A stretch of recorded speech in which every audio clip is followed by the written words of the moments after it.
skull state of mind. We analyze how you play the line.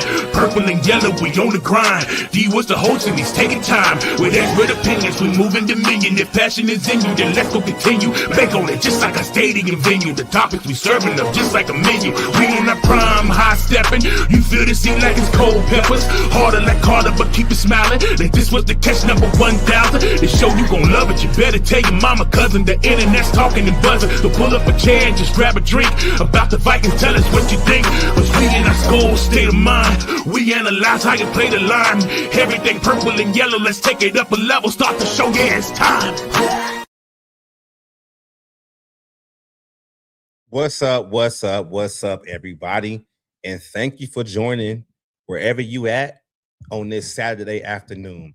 Now, we got an interesting show for you today, man. I mean, we got more drama coming out of TCO. The Kirk Cousins situation just dropped not too long ago. Now let's talk about the Vikings might be bringing back Kirk Cousins, to be the competitive backup for JJ McCarthy. I'm not sure how I feel about that right now.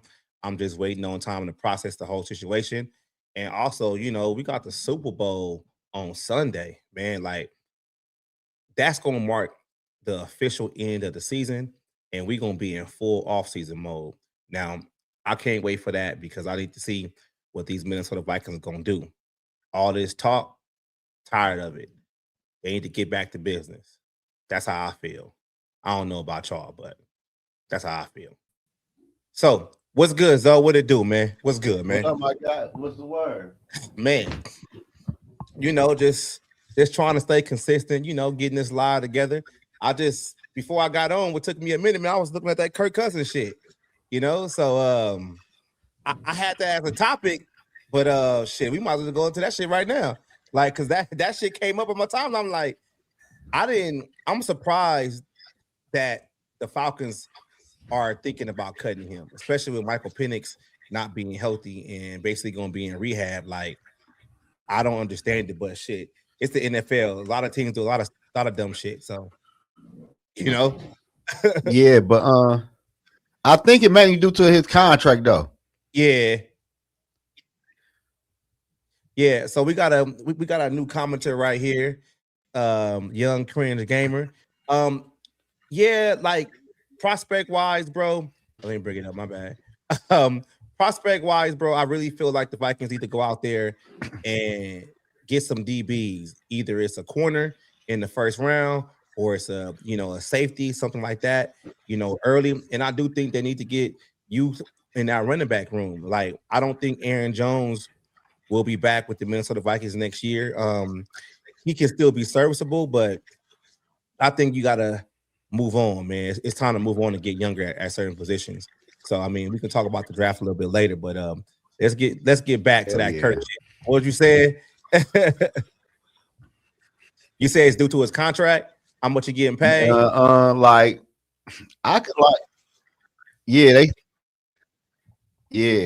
Hold on, man. I'm about to live back on my phone. Yeah, go ahead. I was about to say you glitching a little bit, but yeah, man. So while Zoe is doing that, I'm gonna get back to this comment right here. Who do you have? The Vikings targeting in the first round.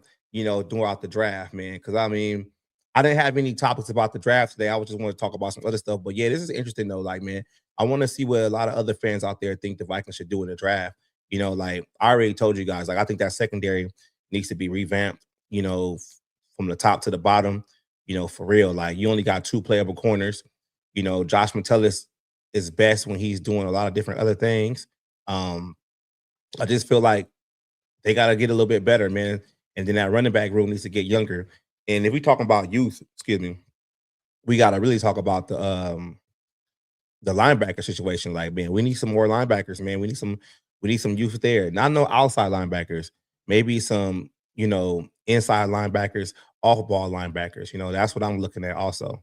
But yeah, man, for real. So yeah, let's get it started. It should be more people in the month, like jumping on in a little bit. Let me see, Zoe. You want to come back in now? You good? Or you? All right. There we go. It's another one right here. There we go. What's the deal? Flip it around. There you go. Yeah, there you go. Oh shit, you. Which one is it? There you go. There you go. No, it's the other one. Is this one? Yeah, this one. You on there twice now. I know. I don't know how you boot that shit. Yeah, I can boot it out. I can boot it. Shit. Man, no, you just gotta leave it there. You just gotta leave it there. I wonder if I do. Hey, Young Korean said he think Kirk gonna get 20 million. God 20? Damn. I hope the Vikings don't give him 20 million. Because they pay some other people, man. If they giving Kirk 20 million, man, like what are we doing? But I get it because this is Kevin O'Connell trying to save his job. He gonna get a quarterback in here that he know can run his system the way he wanted with no problems, no hitches, and the Vikings gonna finish 10-7 and losing the first round. That's that's the game plan, man. That's the game plan, man. Did you see the other reports that came out? Nah, what else came out? They said they want the Viking new GM to have a prior relationship with Kevin O'Connell.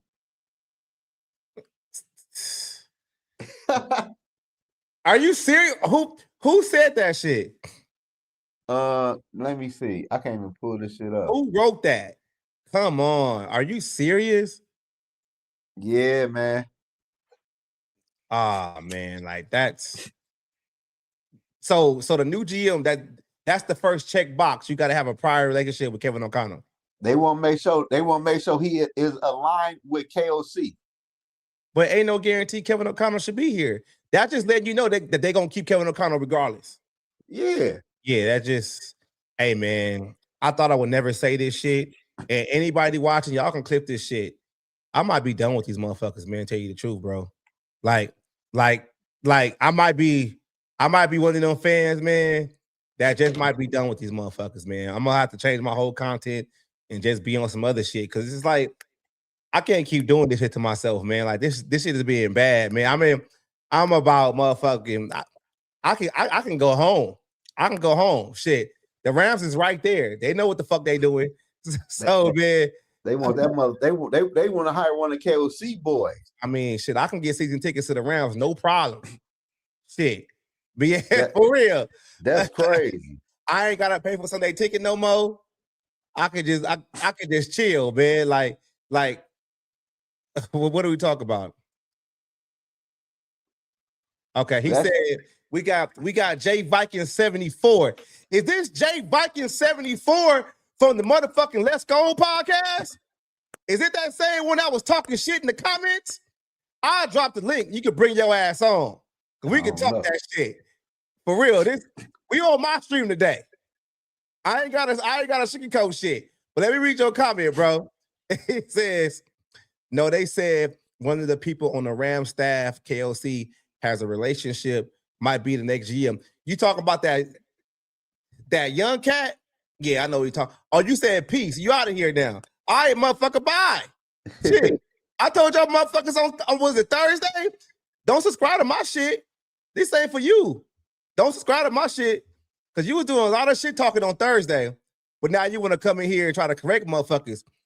Yeah. I didn't know. I just was hearing for somebody else. Peace. Yeah, that's crazy. Shit. Your ass up out of here. Shit, I mean, hey, nah, no. Oh, he said, no, it was just peace. Oh, I thought you was like on some other shit, man. I'm just saying. Hey, you want to come on, talk your shit. Talk your shit. Hold on real quick. There we go. They got a new thing on how they get a link and shit now. Hey, you ain't even gotta be on screen like that. You can just talk, you know? Just talk your shit. Because it's easy for motherfuckers to be in the comments clicking that keyboard. But yeah, as we were saying before we was really interrupted. I don't know what the fuck going on. I just like at the end of the day, I just think like you can't base the GM decision on Kevin O'Connell. And even if like he's fired or not fired, you just gotta think like what's gonna be more beneficial for the team going forward. Like you can't do that shit, man. That shit is dumb. Like, I don't know, man. I heard that shit. I said, man, what the fuck is going on? yeah, man. Yeah, man. Yeah, Purple Soda, man. I'm just feeling bad, man. Like, I ain't giving up on him, man. I just really feel like everything shouldn't be evolved around Kevin O'Connell. You get what I'm saying? Like, he the coach, and I understand that he's gonna have a lot of input as a head coach should. But at the same time, if you like making hiring decisions and you don't want to do X, Y, and Z because of Kevin O'Connell, then it's like, dude, like why, like what are we doing here? Like what are we doing, man? Like I just don't understand that shit. Like I don't get it because he ain't even did shit. Hit 4 years here. Exactly. Like people get on here and they be like, oh, not Kirk Cousins. Kevin O'Connell is a great coach, blah blah blah. But it's like we ain't really made no noise in the playoffs. Man, like listen, we haven't. You know how they say Lamar Jackson and Josh Allen can't perform in the playoffs? Yeah. Same thing by Kevin O'Connell. Yeah, exactly. Exactly, Purple Soda. That's exactly how I feel about it, man. Like, there's no guarantee Kevin O'Connell is going to be here, after this season. And if you're basing your GM search on keeping Kevin O'Connell happy, I think you already lost. You already lost, man.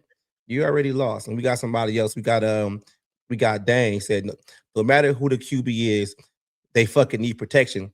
Bro, I agree with the protection, but you spent a lot of money last offseason to protect the quarterback, and it comes down to play calling on Kevin O'Connell with that protection. If you run the ball more consistently, you give your offensive lineman way more confidence to go forward. And it's just those long developing pass plays down the field that make these linemen look bad. It comes down to play calling. So we got somebody telling you, we got Purple Soda telling you this. He said, that's why I was telling you were Zoe earlier. I pulled away from put on the Wilfs. Yeah, we agree. It's the Wilfs, man.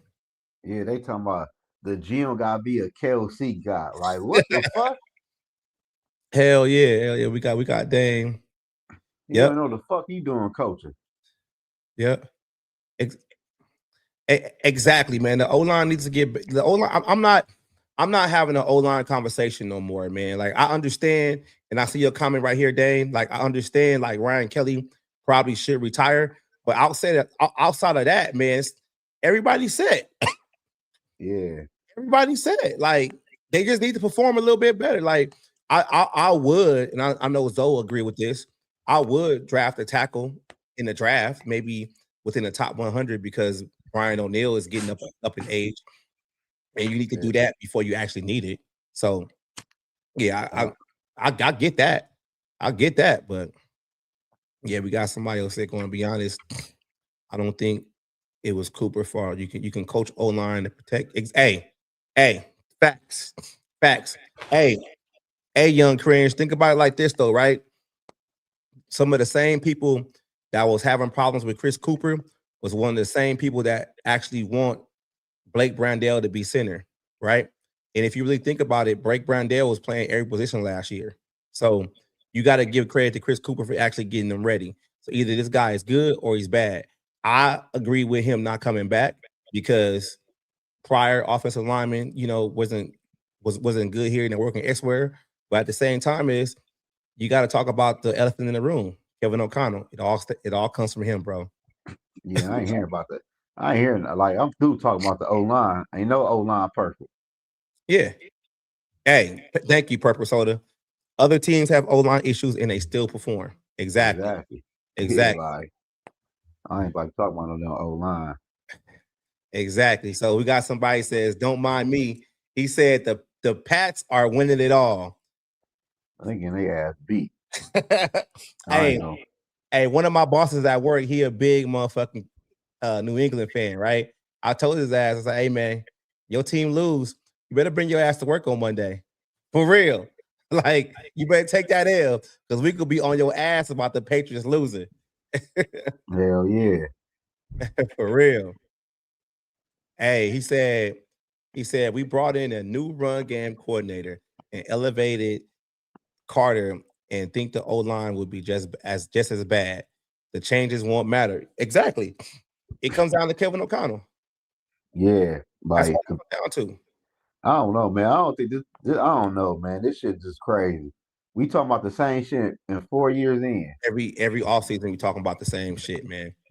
Every offseason we talking about the same shit. And that's just it's ridiculous, man. It's ridiculous, dude. Like we actually having a conversation about Kirk Cousins. You get what I'm saying? Like bringing Kirk Cousins back. Like we didn't draft McCarthy to be the replacement. You feel me? Like we going backwards as a franchise, man, and we need to have that conversation. Like this shit's not looking good. Like it'd be different if, let's say, Kirk before he went to Atlanta, he took a team friendly deal and he basically stayed here, and you was able to have McCarthy like sit year one or whatever, and he might not even get hurt. Who knows? But at the same time, it's like we reaching back just to make Kevin O'Connell happy. Can't do Yeah, that. that was all about. Yeah, yeah. We got somebody said, man, we should have kept Sam. Hey, man, It I ain't seemed like it. I ain't really mad at Sam, man. Like, I'm not. That's the thing. Like we gotta understand, man. Like Sam did what was best for him in his career, man. Like that's what he did. Like even though they offered him a contract, he left. That's what he chose. And the You can't crazy make part is, hey, it's good. If he would have stayed, he wouldn't be in the Super Bowl right now. exactly. And remember we had this conversation. So I think it was like 2 days ago, right? If let's just say we would have kept Sam, right, for whatever deal it was, to just say Sam came back, right? The first time Sam had a bad game or they lost and they played bad, Minnesota fans would have been like, "Oh man, we got JJ on the sideline. He should be playing." And if you Yeah. think about it, Sam didn't want to deal with that shit, so he went somewhere else where he knew he was going to be the bona fide starter. And even if he got young guys behind him, they ain't nowhere near trying to start right now. And he's their guy, and that's what Seattle told him. So it's like, come on, man, we got to be Yeah. real with the situation. What up? What up, Pupper Jesus? What a good man? What's good? Lefty. That lefty, ain't it? Yeah, that's Lefty. And I'm glad Purple Soda asked this question because me and Zoe gonna talk about this because we might not agree, but let's get into it. Do you still believe in JJ McCarthy going forward? Uh, like he young, he played good though. But my whole issue with JJ though, my only issue with him, like you gotta stay on the field. Yeah, You can't miss no more than 3-4 games this upcoming season, man. Like you show me you injury prone. I agree. I agree. I still believe in him wholeheartedly. I still think that he got better at the end of the season when Kevin O'Connell changed the offense a little bit. Like that works for him. I do believe that also too, like with McCarthy, you know, you can't skip year one, even though you can be on the sideline or looking at playbooks or getting the cadence ready. If you ain't out there playing when the bullets are flying, it really don't mean too much. But I still believe in him. I think he has all the tools to get it done. But the thing that's out of McCarthy's control is coaching. He can't control what the coaches do. So, and he can't control what they want. And I'm already seeing Kevin O'Connell trying to distance himself from McCarthy to basically save his job. And that's probably what's going to happen. I just feel bad for McCarthy at this point because it's like Kevin O'Connell talked all that shit about developing quarterbacks. And as we can see right now, he don't even have the patience to develop a quarterback at all. Like You don't know how. he don't know how. This is what you got to do. It's like, it is what it is, man. Like I feel bad for McCarthy, but I still believe in him, you know? But And the crazy part is though, what people don't talk about, we seen Sean McVay take a young Jared Goff to the Super Bowl. yeah. Yeah. Like he learned nothing from Sean McVay. He wasn't there. He was like that's the thing that I've been trying to find a way to like say this so people can understand it. Kevin O'Connell is not a Sean McVay guy. He's really not. If you look at Sean McVay, Mike McDaniel, Kyle Shanahan, they all work together consistently in multiple stops. right? But Kevin O'Connell is the only one that didn't work with these guys under those multiple stops. And if you think about it, Mike McDaniel, Sean McVay, Kyle Shanahan, what do they do that Kevin O'Connell can't do? So Run the ball, right? So I just think like if we really look at Kevin O'Connell, I think he only spent maybe like 1 or 2 seasons under Sean McVay, and that was it. So really, his whole persona as a coach and his whole offense actually came from other places. You not can tell. Yeah, not from Sean McVay. Like I might be wrong, and I'm gonna look this up while y'all talk a little bit because I think They said Kelsey was with him in Washington. Yeah, but who was running the offense in Washington? Kevin O'Connell was just the quarterback guy. Mike Shanahan wasn't. Mike Shanahan, right? But we know Mike. Look at the Mike Shanahan coaching tree, bro. That's a bomb ass coaching tree. You got Mike Shanahan at the top, Gary Kubiak, Clint Kubiak, Kyle Shanahan, fucking not Sean McVay basically, and Mike McDaniel. Like that's a dope ass motherfucker. That's dope. And old boy in Cincinnati. So yeah, man. What up, Gil? What up, Gil? Gil, what's the deal? What up, T? What up, man? How you doing this afternoon, man? No, we jumped on late. Let me look at this shit with Kevin O'Connell real quick, y'all. I want to see how many years he was. What's going on, fellas? He was. What up with you? Hear me? Yeah, we can hear you. Okay. What's the deal? What's good, man? We asked the question right now. Do you still believe in McCarthy? Another beautiful Saturday here, so that's all I can ask for. Okay, that's what's up. That's what's up. Yeah. So, hey, go ahead and elaborate, man. How you feel about McCarthy, man? We just asking the question right now. Like, do you still believe in McCarthy or not? I'm gonna say it's 50-50 because it's like we took a first round draft pick on him. We took a chance on him. He really hasn't had a chance to show his full potential. Right. Yes, he's been nagged by injuries. It's just the fact that he's, it's always something when you overthrow the best receiver in the game. You know what I mean? It's like something is not clicking. You know what I mean? So it's like either you can't perform in this offense, mind block or something.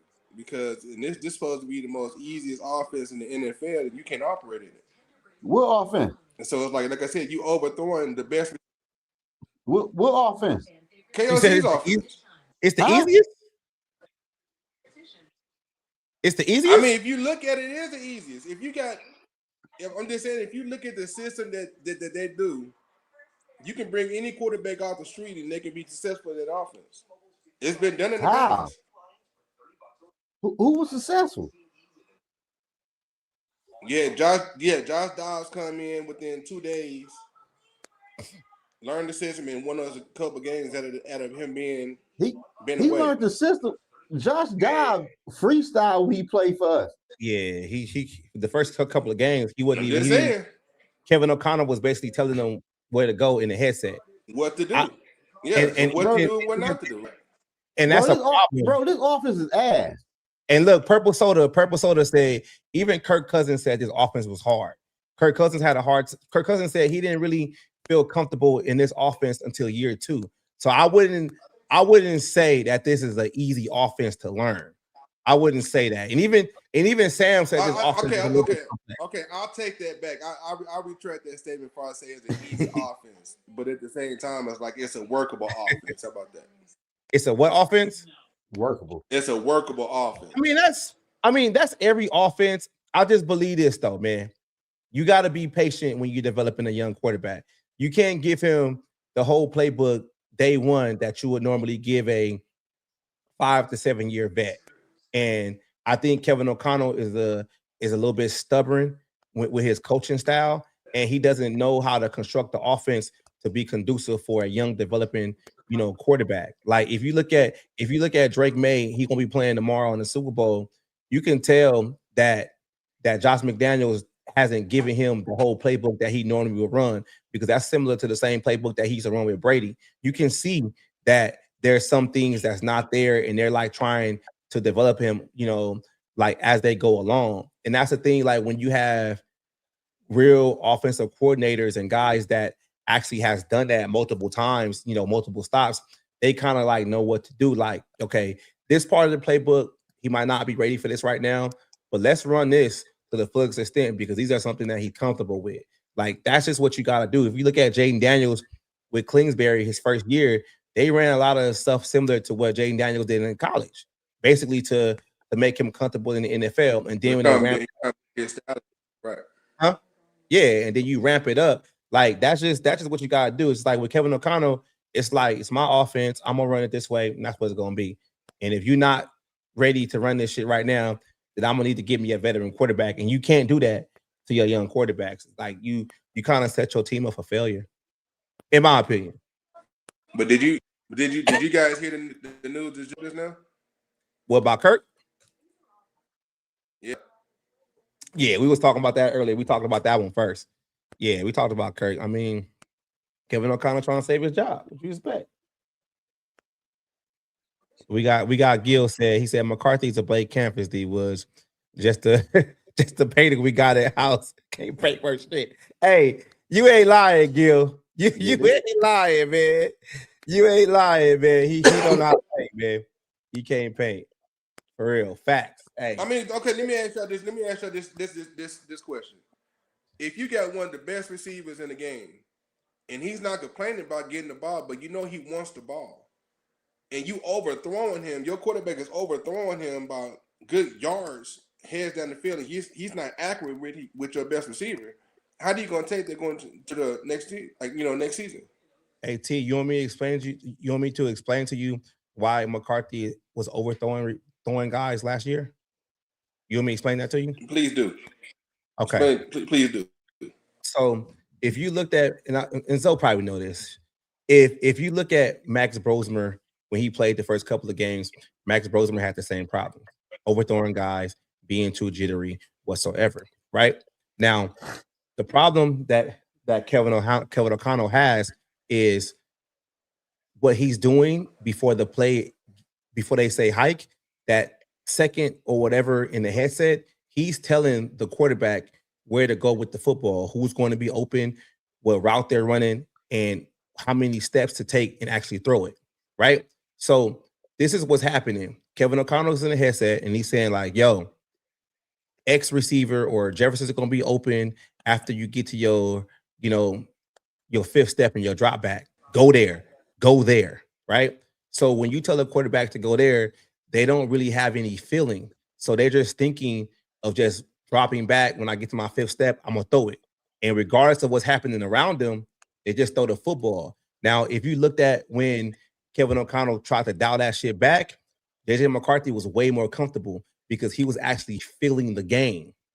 That's what Kevin O'Connell was doing. He wants to dictate everything that the quarterback is doing. He's not allowing the quarterback to actually read the defense and read the receiver and actually make the right decision on his own. He's telling them to, hey, go here. Hey, go there. And you saw the same situation with Max Brosmer, and Brosmer paid because he was doing the same thing too. Yes, they both are young and they still have, their accuracy issues. But if you look at the year with Sam earlier in the season, Sam was doing the same thing. Like it's Kevin O'Connell, and that's why. Like, but I'm gonna say this, and I'm gonna cut you off on that one because if you look at JJ's numbers from this year, I'm talking about Jefferson from this year, from last year, his numbers was a whole lot better under Sam. Yeah, they were good with Sam. He was dope with Sam. I'm not denying that, but what I'm saying is though, you can't do that to a young drop off like that from. Oh, somebody internet messing up.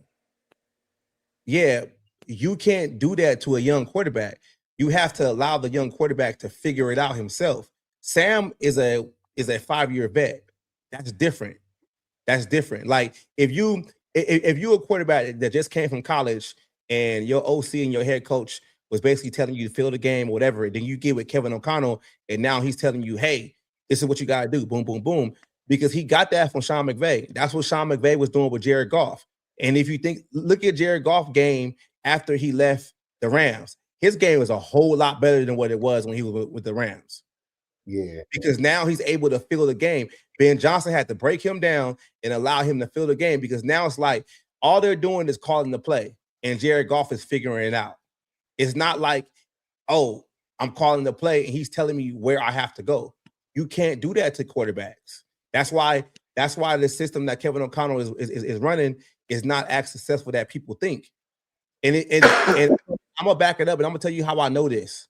The Vikings led the league in delay of games and false starts because Kevin O'Connell was talking in the headset. So when you're doing that, you're not giving your quarterback enough time to actually get to the line, do what he got to do, hike the ball, and then get it done. So when he's talking to the headset for so long, now everything is rushed. So when things are rushed, he throws the ball, he overthrows people. That's what happens. So let me ask y'all both this question: how long of a leash y'all giving JJ McCarthy this year? If he plays 17 games next year and he still look bad, then we know. Or if he get hurt and he miss half of the season, we know.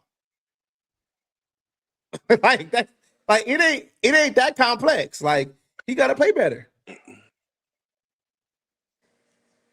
Yeah. What you, Zoe? Man, shit, you talking about? You said JJ McCarthy leash. Shit, how shit? KOC fucking leash. That's the fucking problem. We all know his leash is short. So we all know his leash is short. So it's like he trying. I don't know.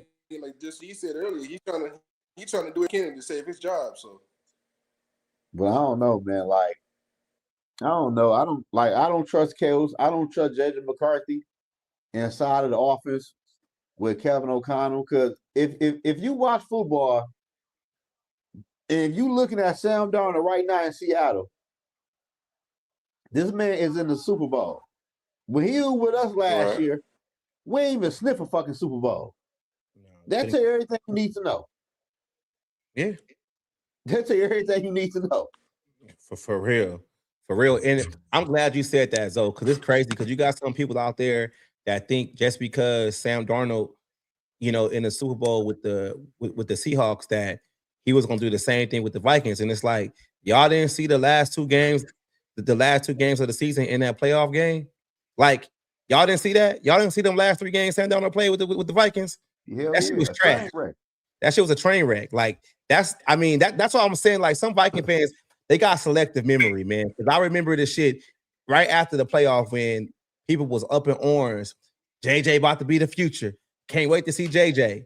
And it's like, we saw JJ and it didn't look good. And now it's like, oh man, we should have kept Darnold. It's like, come on, man. Some people out there gotta stop cherry picking, man. Like it ain't that hard, man. It really ain't. Right. It ain't that hard. Like we ain't got to cherry pick like that, man. That's what today's fan is all about, though. That's what that's. Yeah, man. I don't like it. I don't like it. I'm gonna be real with you. I don't like it at all because I just feel like you cherry picking on a situation. If you want this team to win, you're gonna have to play it out. You're gonna have to play it out. Like I always throw out like basketball analogies and shit. Like I'm a big Laker fan, and I remember the Lakers used to get their ass whooped by the Utah Jazz every year in the playoffs, all the fucking time. And we used to hate that shit. But eventually that team got better. They got better coaching, and they won 3 in a row. Shit. Zoe, Detroit Pistons fans. He saw the Pistons be assed. And then next thing you know, they got better. They got better coaching. And the Pistons, they won a fucking championship. And they was in the fucking the finals maybe like 3 years in a row, some shit like that. Like, yeah, man. Like come on, man. Like it takes time. It takes time. It really do. But you gotta have the coaches to actually do that shit. I think now that since they got the right coaches in place now, I think there's no excuses. Where, for the Vikings or for the Pistons? For the Vikings. I mean, there ain't no hope for the Pistons. We can go. You say ain't no hope for the Pistons? Pistons is dope right now, bro. They look good. We won the best teams in the East. They look good. Yeah. Who's in the East right now? Who your team? I'm like D Woods. I'm a diehard Lakers fan, but I've been a Lakers ain't got shit coming. So. Hey, Lakers is done, man. We done. Lakers is finished. So I'm born and raised here in Oklahoma, so I'm a Thunder fan. So you a Thunder fan and a Laker fan? Yeah. You can't do that. Yeah. I ain't never heard that one before. Yeah, I can do that. You Yeah. nah, man, you can't. So my previous life, my wife, rest in peace, but she was the Thunder fan. I was a Lakers fan, so we was always class. So when she passed, I would go ahead and take over her team like that. So Okay, I can get that. That's different. The aspect. All right, cool, but still though, man, you gotta pick a side. Pick a side, I man. mean, when they go against each other, I mean, I'm gonna flip a coin on that. But when they away from each other, I'm like, okay, Lakers at home, Thunder's here. All right, cool. I'm gonna cheer for both of them. So. Okay, I get it. I get it. All right, like I said, I was born and raised a Lakers fan. Magic, Kareem, Shaq, Kobe. But as far as here lately, why I be that though, Bill? What the fuck? That should be crazy. They on your head again, man. How I gotta be a Lions and Vikings fan? You a Lions? Hey, you a Lions and Vikings? Hey, you know what though? Real talk, I get this shit all the time at work, right? So when I go to work, I be wearing my Yankee hats, and then sometimes I might wear my Dodger hats. And they be like, "Ain't you a Yankee fan?" I'm like, "Yeah, I'm a Yankee fan." And they be like, "Oh, but you can't wear a Dodger hat." I said, "Motherfucker, my birth certificate say born in Los Angeles, California. If that shit say LA on it, I can wear that shit whenever the fuck I want to." So, so unless you're gonna change my birth certificate, then I'm gonna still wear LA hat whatever the fuck I want to, because I'm born and raised in LA. Okay, I'm gonna rep my city regardless. Straight up. Straight up, for real. But I got this question for y'all though, man. How y'all feel about Rob Brzezinski? Y'all think Rob can lead the team as the interim GM? Do y'all think that or what? How you feeling? I'm gonna let you take this one, Zoe. You take it first. Man, I ain't gonna lie to you. From him being in the building when we drafted Christian Ponder, then him being in the building when we gave Kirk all that money, I don't really have no faith in the boy. I ain't gonna lie. Like, them were two fucked up things you did at the quarterback spot. Right. How you feel, T? I got a different opinion on it because I feel like he can actually do some things. I mean, yeah, he had two big mess up as far as giving Kurt that big money. And then as far as with Christian Ponder, I don't think he had any hand on Christian Ponder being in the building. Nah, he did. He did. He was part of the triangle of authority back then. He did. He had a big hand in Christian Ponder. Big handed. Yeah, remember, he ain't made no mistakes other than that. Yeah, he did. He traded for Adam Thielen after Quasi said no. Quasi said no. You got to bring the boy back home, though. I mean, no, you got to bring the boy back home. Hey, a fourth round draft pick. He may not did anything while he was here, but other than complaining, but you still got to bring him back home. Though. Hell back no. What? Fuck no. Hey. So let me ask you this though, right, T? You said you got to bring the boy back home. All right, I get that. But look at what Adam Thielen did as soon as we was disqualified from the playoffs. He said, "Cut me. I gotta go somewhere else." That was some sucker shit, though. That was some sucker shit, man. It was. But you gave him a fourth. I didn't say that was a good. Yeah, I would have given him like a 6 or a 7 for his ass. You gave him a fourth. Man. Yeah, you did post your thoughts about Rob earlier. But man, this is how I look at Rob, though, man. I get Rob's experience. I do. He's been with the Vikings about 28 years. That's cool. It's been a lot of decisions made that he's been part of that ain't good. I would say the Kirk Cousins contract initially was a good deal. The extension is what got me. The other two extensions was what pissed me off because you didn't have to extend them 2 times. Right. Now, like that was you could have just let that shit play out. The Adam Thielen going behind fucking Quasi back, that was some sucker shit to me. Like I question that. But if that shit is all water under the bridge and this is somebody that the Wills believe in and he can bring in some more football guys to help this shit out. Right. I want to see how that shit play out. But if we fucking win 4 games next year, we clean the house. Rob, you got to go too. You don't get to go back to be the cap guy after everybody else is fired. It's your shit too. Like you wanted to. We asked you to step up. You said yeah. And if you fail at this shit, your ass is grass too. That's just how I look at it, man. Like it can't be no. Oh, I messed up because it was this person's problem. Nah, Quasi gone now. Rob, You the big man on campus. You and Kevin O'Connell and Brian Flores, y'all better figure this shit out. Straight up.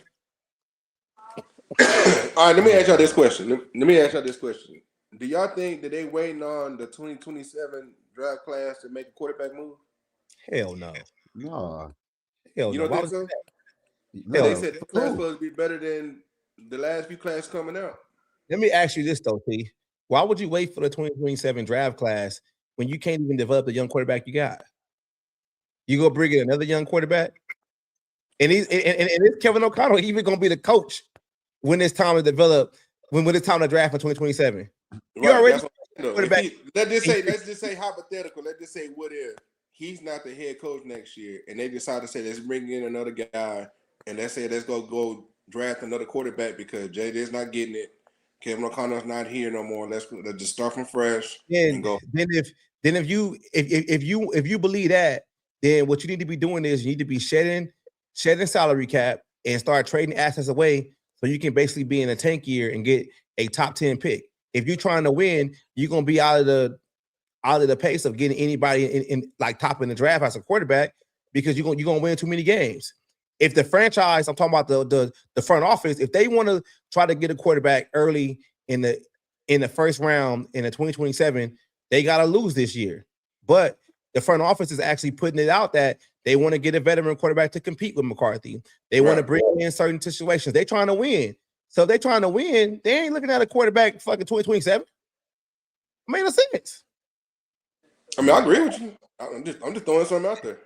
Yeah, I feel you, but nah. It don't make no sense at all. My whole issue with the Vikings right now, bro. Ain't no football knowledge in the fucking building, man. Like, ain't no it be like, I don't know, it's just crazy because go back to the Kirk Cousins shit, like that was crazy. The Christian Ponder was the shit in college.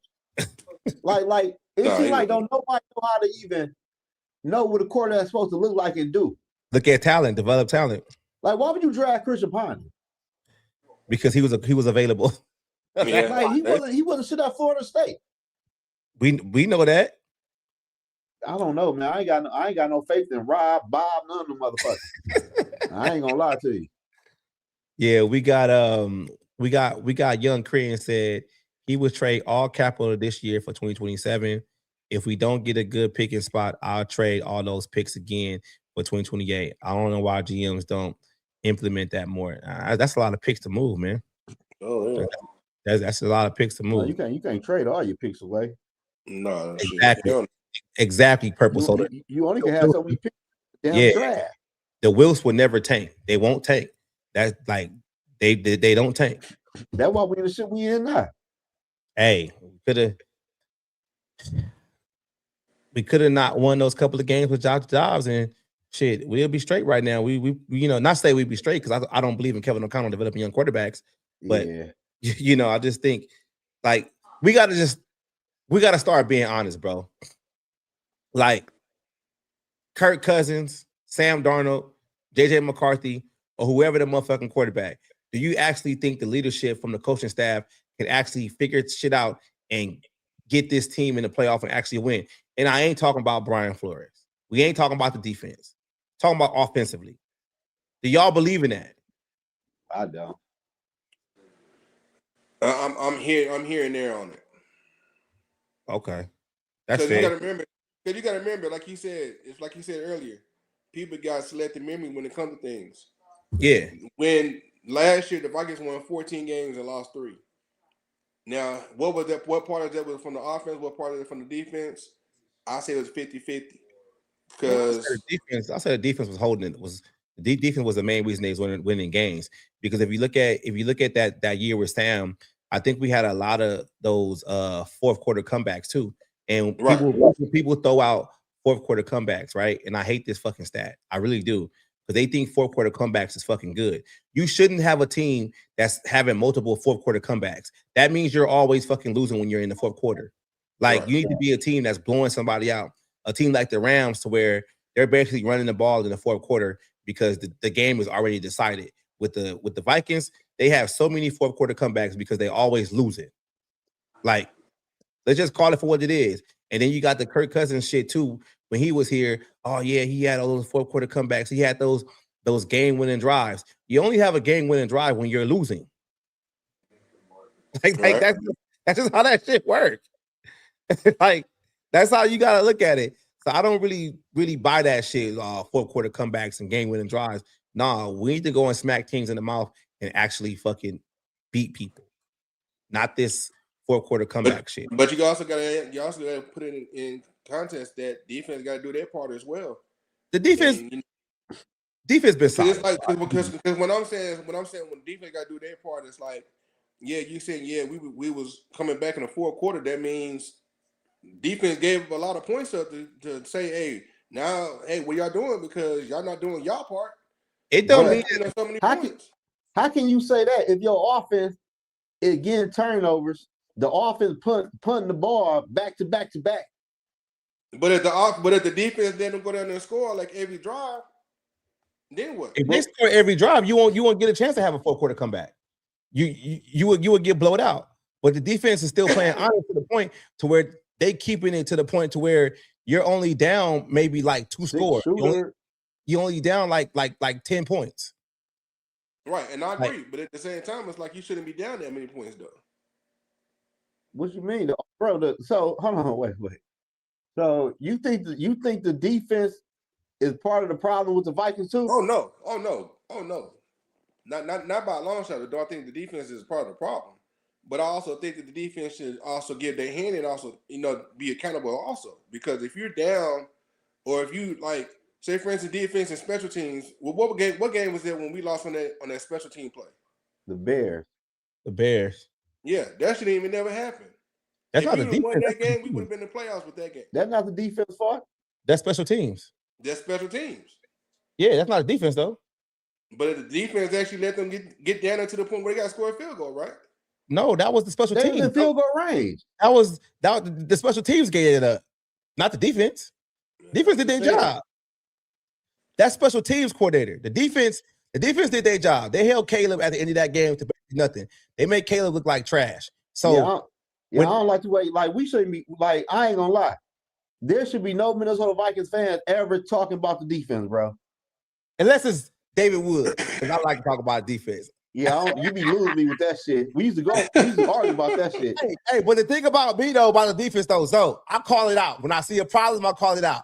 And when I'm wrong, I'll be like, all right, cool. I'm wrong. Whatever. I ain't calling them out just because I don't like the motherfuckers. I'll call them out because, hey, it was 3rd and 2. And you let a motherfucker get a 5-yard dig route for 5 yards. And now we got a first down. That's something what I'm talking about right there. That's what I'm talking about right there. It's like your defense is top notch, but you let these motherfuckers get in there and get a good 30-yard, 40-yard play off of you, and then all of a sudden you're like, damn, what's going on with the defense? And the shit I'm talking about, when your offense can't score no points, they keep on punting left and right all damn game. And we all know the play calling this year was trash. Huh? The play calling been bad for the past 4 seasons. Hell yeah. Let's be real. What up, TB? What's going on, man? TB, what's the deal? Same old. You guys hear me?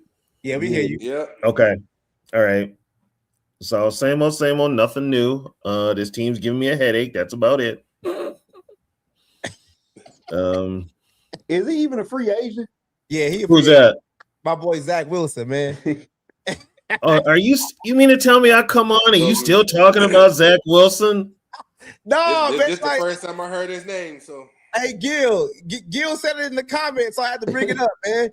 I don't know, man. Hey, TB, you know what's funny though, right? Zoe did a thumbnail and he posted it, and I saw this shit. And I was like, yeah, he had Zach Wilson on that shit, right? So then he fucking changed it, and I called him. I was like, hey, man, what's going on? He started laughing and shit. I'm like, bro, why you take Zach off like that, though, man? Like, why you do my boy like that, man? Zach Wilson. Cool. Damn. Hey, I don't know if TB heard this or not, and we ain't talking about this with T. But the Minnesota Vikings want the new GM to be a prior he need to have a prior relationship with KOC? Yeah, I saw that. Why does that surprise you? It don't surprise me. It's dumb. It's just dumb. It is dumb, but I expected that. That ain't nothing new. Fish, what's the deal? They What's want on that somebody. offense, They bro? want somebody to come in and work with KOC because KOC is the KOC. one calling the shots. Yep. Man, we just do a whole live. We just trashing this motherfucker. Hey, we can start today. Like, I'm tired. Like, why they keep on getting this motherfucker power and he ain't did shit. This is what happens when you don't have Football guy. you don't have ownership in the office, at least a little bit, that even live in town. I mean, everything is remote with the Wilfs, so you've got the inmates running the asylum.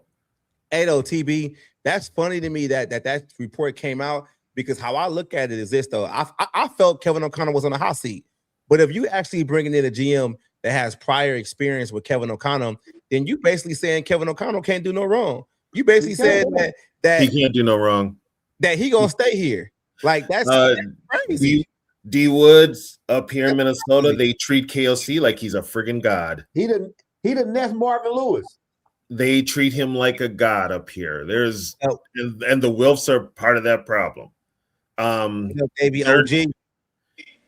They're going to be looking at somebody that can work with O'Connell. But it don't matter though. Like that's the situation. Like how I look at it though, man. Like it don't matter if you can work with Kevin O'Connell next. Are you the GM and can you come in here and get the job done? You can build a relationship with somebody. You don't have to have a prior relationship with Kevin O'Connell. Here's the thing though. By bringing in somebody that has worked with Kevin O'Connell, everything stays status quo. And you know what I mean by that? They still keep the committee. You bring in somebody from the outside, and he's going to tell that committee basically to go F themselves because I'm the GM and I'm going to build this team the way I see fit. Man, that shit ain't working, man. That committee shit ain't working. Can I be a part of the committee? Can we, everybody in the chat, y'all got Chat GPT and y'all know how to do this computer shit. Create me a resume so I can look like a real good GM and I can submit my shit to the Vikings. And maybe I can interview. Bro, they won't even let me near TCO. I done talked so much shit about this team. I'm banned. They won't even let me in there. They hear my name. They're like, lock the doors. This motherfucker ain't coming in. So if you get it, good luck, but it's a bunch of bullshit. It's a joke. Yeah. It's a joke, man. It's a joke, man. Like we supposed to be talking about rebuilding this roster, going in the next direction. Quasi was the problem. Okay, cool. We moving on. And y'all talking about the next GM got to have a prior relationship with Kevin O'Connell. Man, fuck Kevin O'Connell. like bring in somebody who can do the fucking job. Like, what the fuck we worry about Kevin O'Connell for, man? Like, get the fuck out of here. Because so let me ask you guys this question. You all say get KOC out there. Who would you replace him with right now? Anybody competent. I wouldn't replace him. Like what? Give me a name that would actually say Brian Flores. That's a good fit for the Vikings. Sean McDermott. Brian Flores. Yeah, McDermott would. Yeah, McDermott. Brian Leftwich. Byron Leftwich is another one. Yeah, there's a lot of names out there. There's a lot of names out there that are actually proven better than Kevin O'Connell. Kevin O'Connell got this gig. He hasn't proved he's a good coach. He won Coach of the Year, big deal. That doesn't say anything. The teams are soft. The Viking teams are soft. This is the softest I've ever seen Viking teams in all the years I've watched. These teams they don't practice. So team, you want to keep Kevin O'Connell because you started to try like a Kevin O'Connell guy, man. A little bit. No, I'm not a Kevin O'Connell guy, but I just see you praying to the Kevin O'Connell savior, man. What's going on with you, bro? Like. Let me know. I'm gonna say it with my chest, but at the same time, it's like I'm not a KOC guy, but at the same time, I want to see this team succeed. I want to see this team. We ain't succeeding now. But he might be. Yeah, because there's been a lot of stuff going on. And like what? Like what?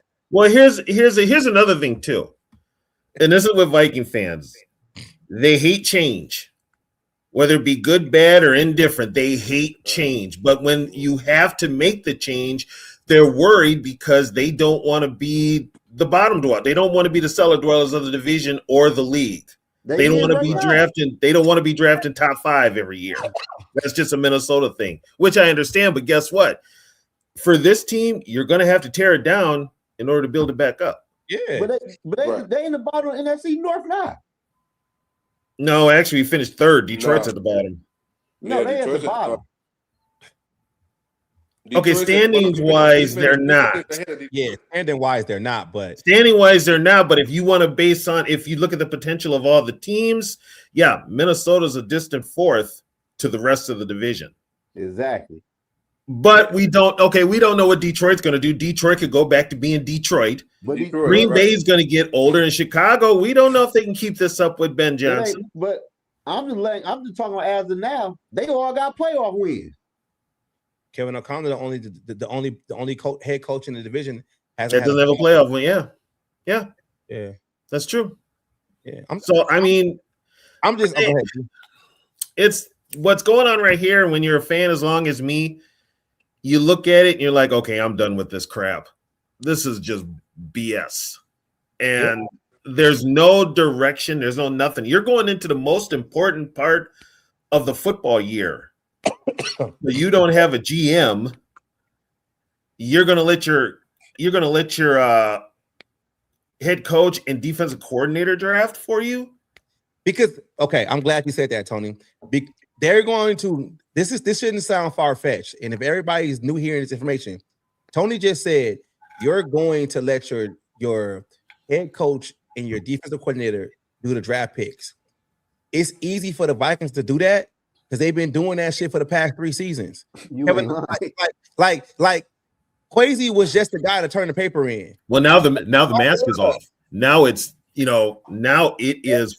Everybody knows it now. Everybody knows it now. It's like that's why I be trying to tell people, like, when we talking about Quasi's drafts, that 22 draft, that was all Quasi.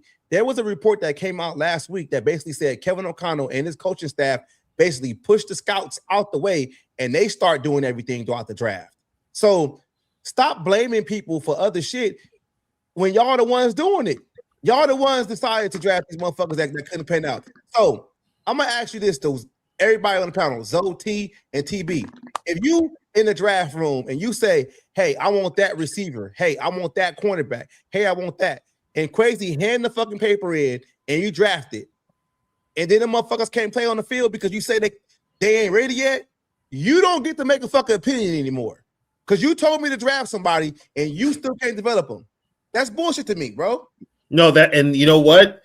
All Quasi does is pick them. Once you get those players, whether it be free agent or whatever, once they're signed, it's the coach's job to get them on this team and get them on the same sync with the rest of the players. And KOC has not done it. Brian Flores doesn't do it either, especially with defensive backs.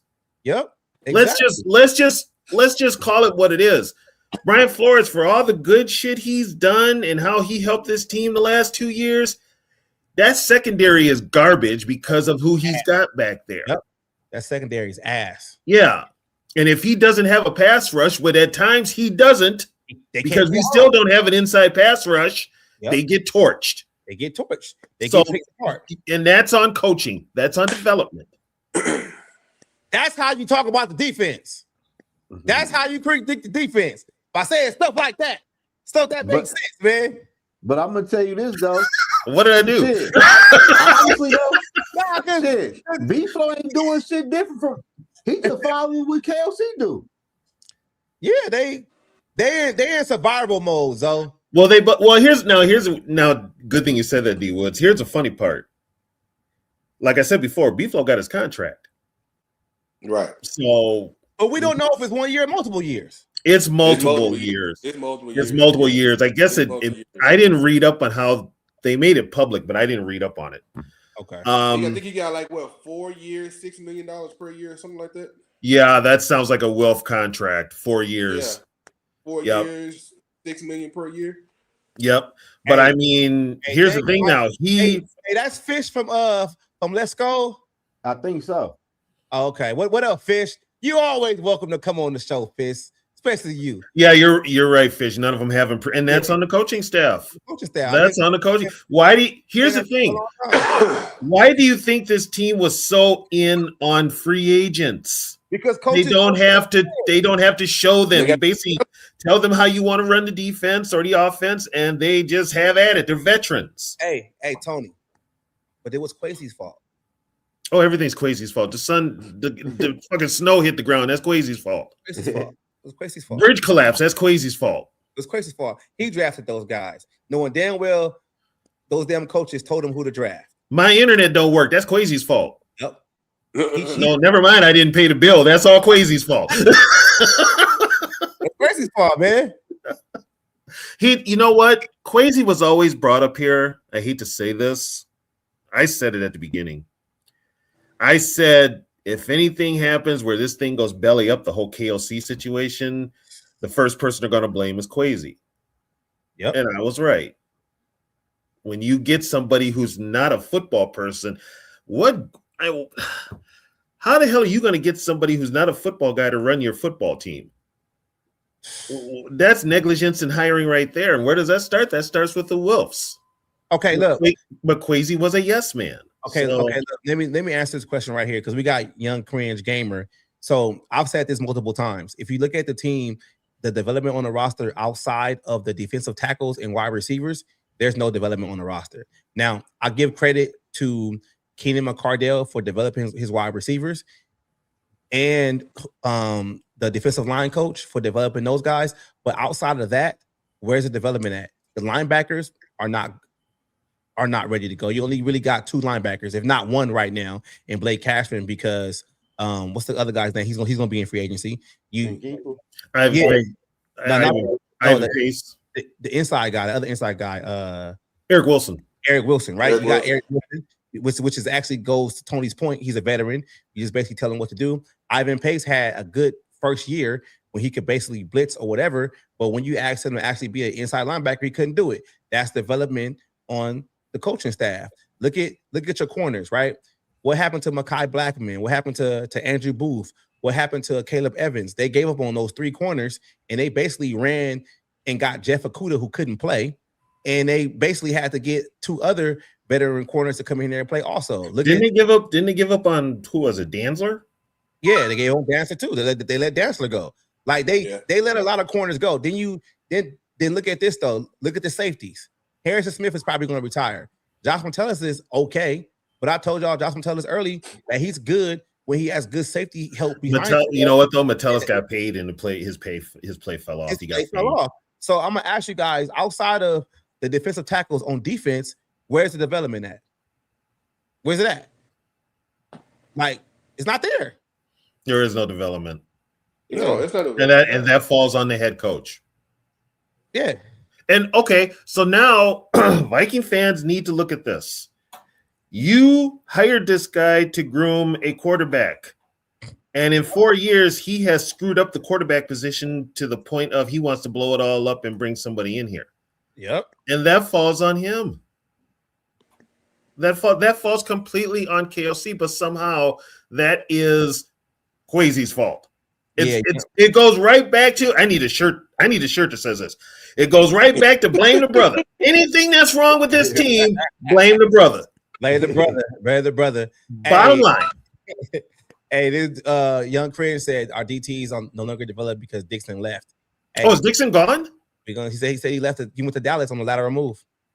What the hell's Dallas doing raiding our coach? What the hell? They paying guys. Damn.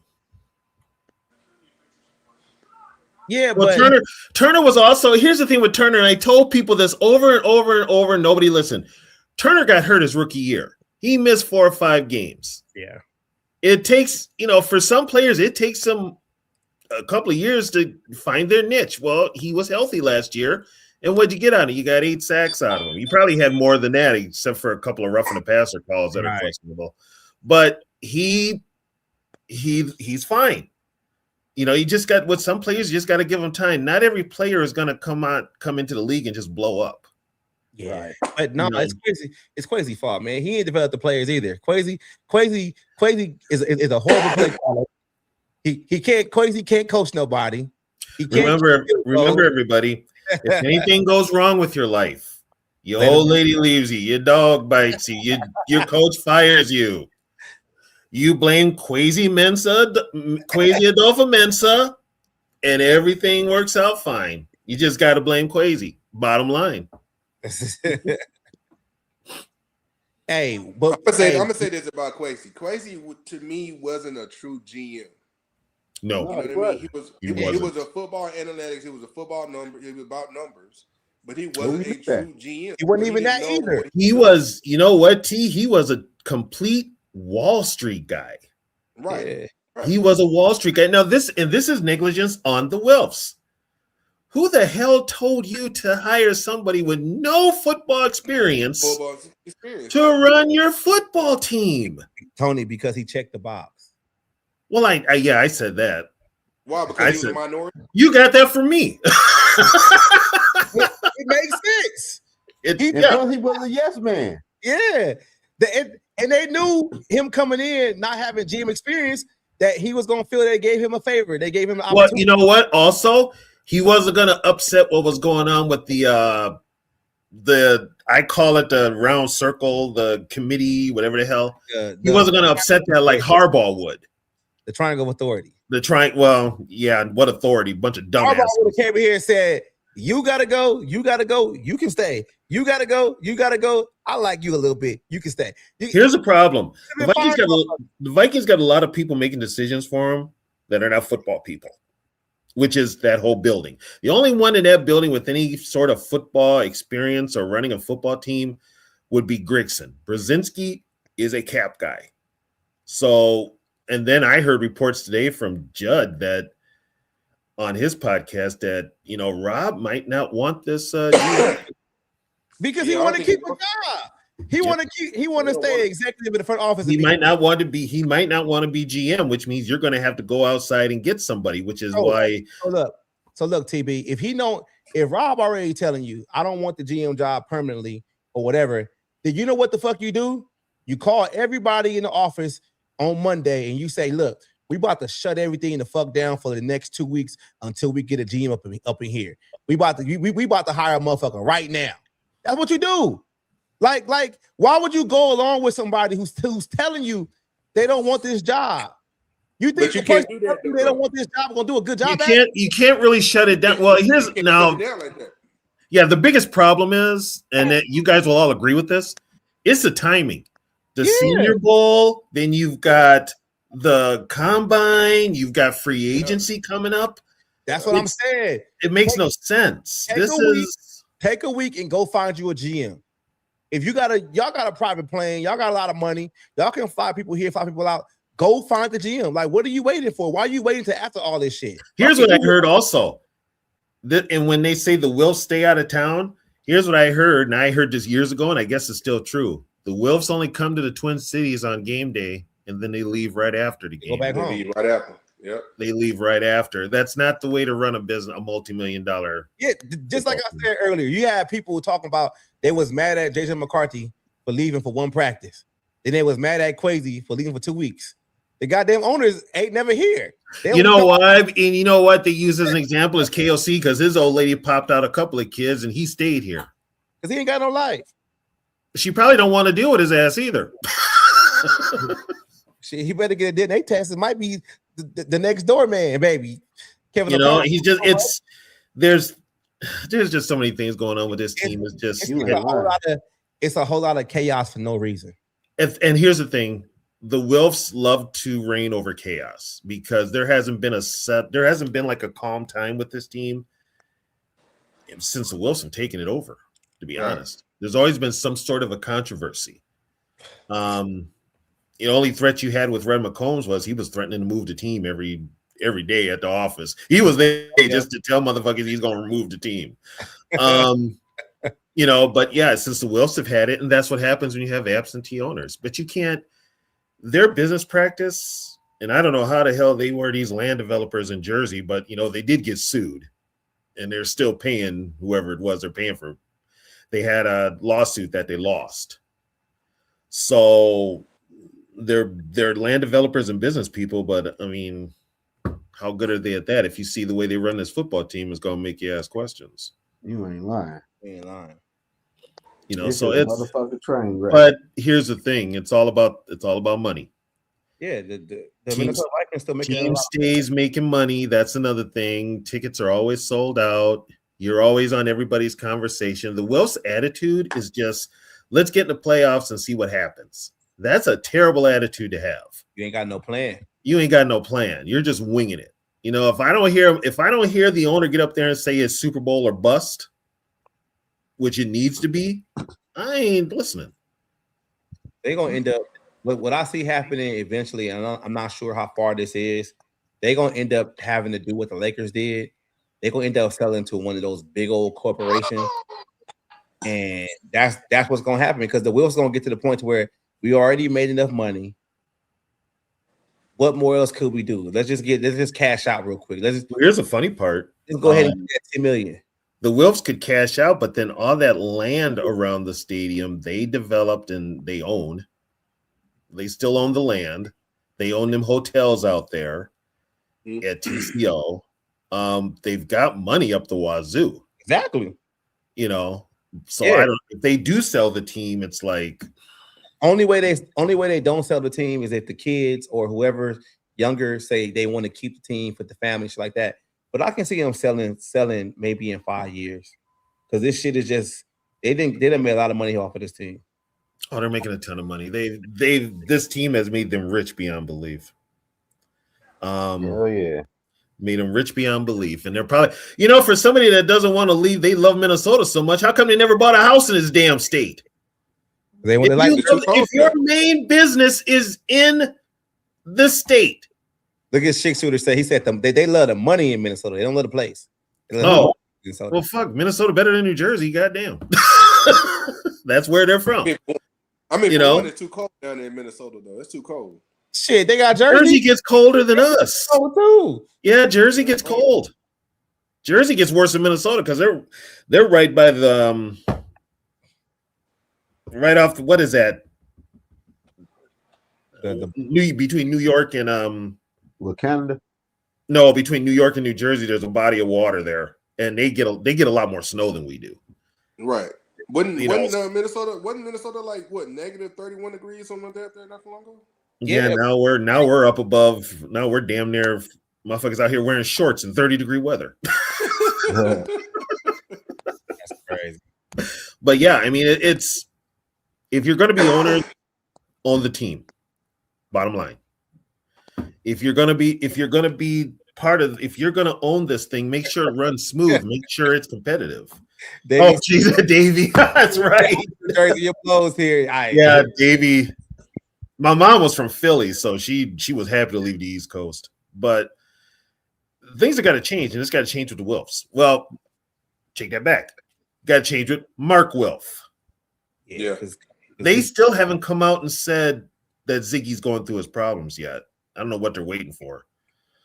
But it's got to start with Mark Wilf. You've got to put people in charge that are football people to run this team. And now every action they're doing right now tells me who this done popped in here. Oh, okay, I see that. What up, oh, Fish? What's up?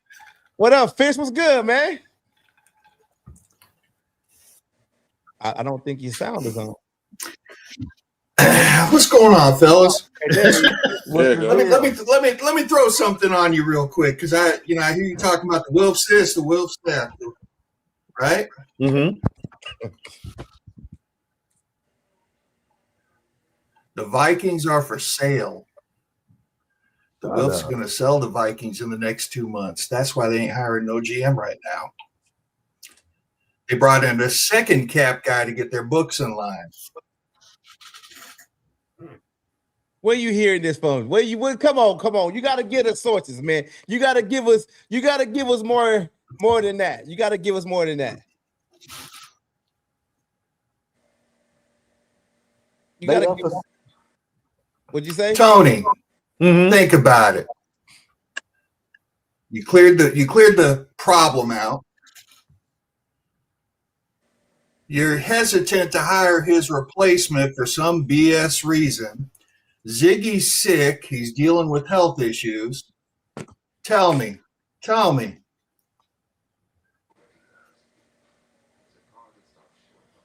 It makes a lot of sense, but you can't keep something like that under wraps for very long. No. You can't. It's been a week. Especially up here. Although the Vikings are real cryptic in their explaining of everything, and they've been real cryptic. But let's not forget now, Ziggy is running that team with. Where you go? He just dropped in here. He's just come in to say that. Okay, to throw a conspiracy theory in there. Okay. He Now I got to explain the conspiracy theory. He threw a grenade and closed the door, man. Okay. He's Ziggy also has Mark and Leonard Wilf running the team also. So Ziggy is not there, but Leonard and Mark still are. So sorry about that, fellas. I had an echo and I X'd the wrong tag. Okay. So I'm not, you know what? I'm not going to put anything past the team might be for sale. It might be explored. But the Wilf's going to have a high asking price because of everything they've built around here. Think about it. The stadium's paid off. Yeah, that stadium got paid off like 4 years after it was built. Yeah. It was also built on the cheap, but they got it done. Hey, despite that one water bubble that don't work, that's Quasi's fault. I mean, everything's up and running and tip top. What'd you say, T? I said the Seahawks are up for sale and they're in the Super Bowl. So yeah, they're up for sale too. So we could have two. There could be two NFL teams up for sale. If the Vikings were up for sale, though, somebody would have put that out there. Somebody would have been a dealer. They were too busy talking about Quasi's the reason that the massage therapist quit, and Quasi's the reason that the lights are flickering in the conference room, and they're too busy talking about that.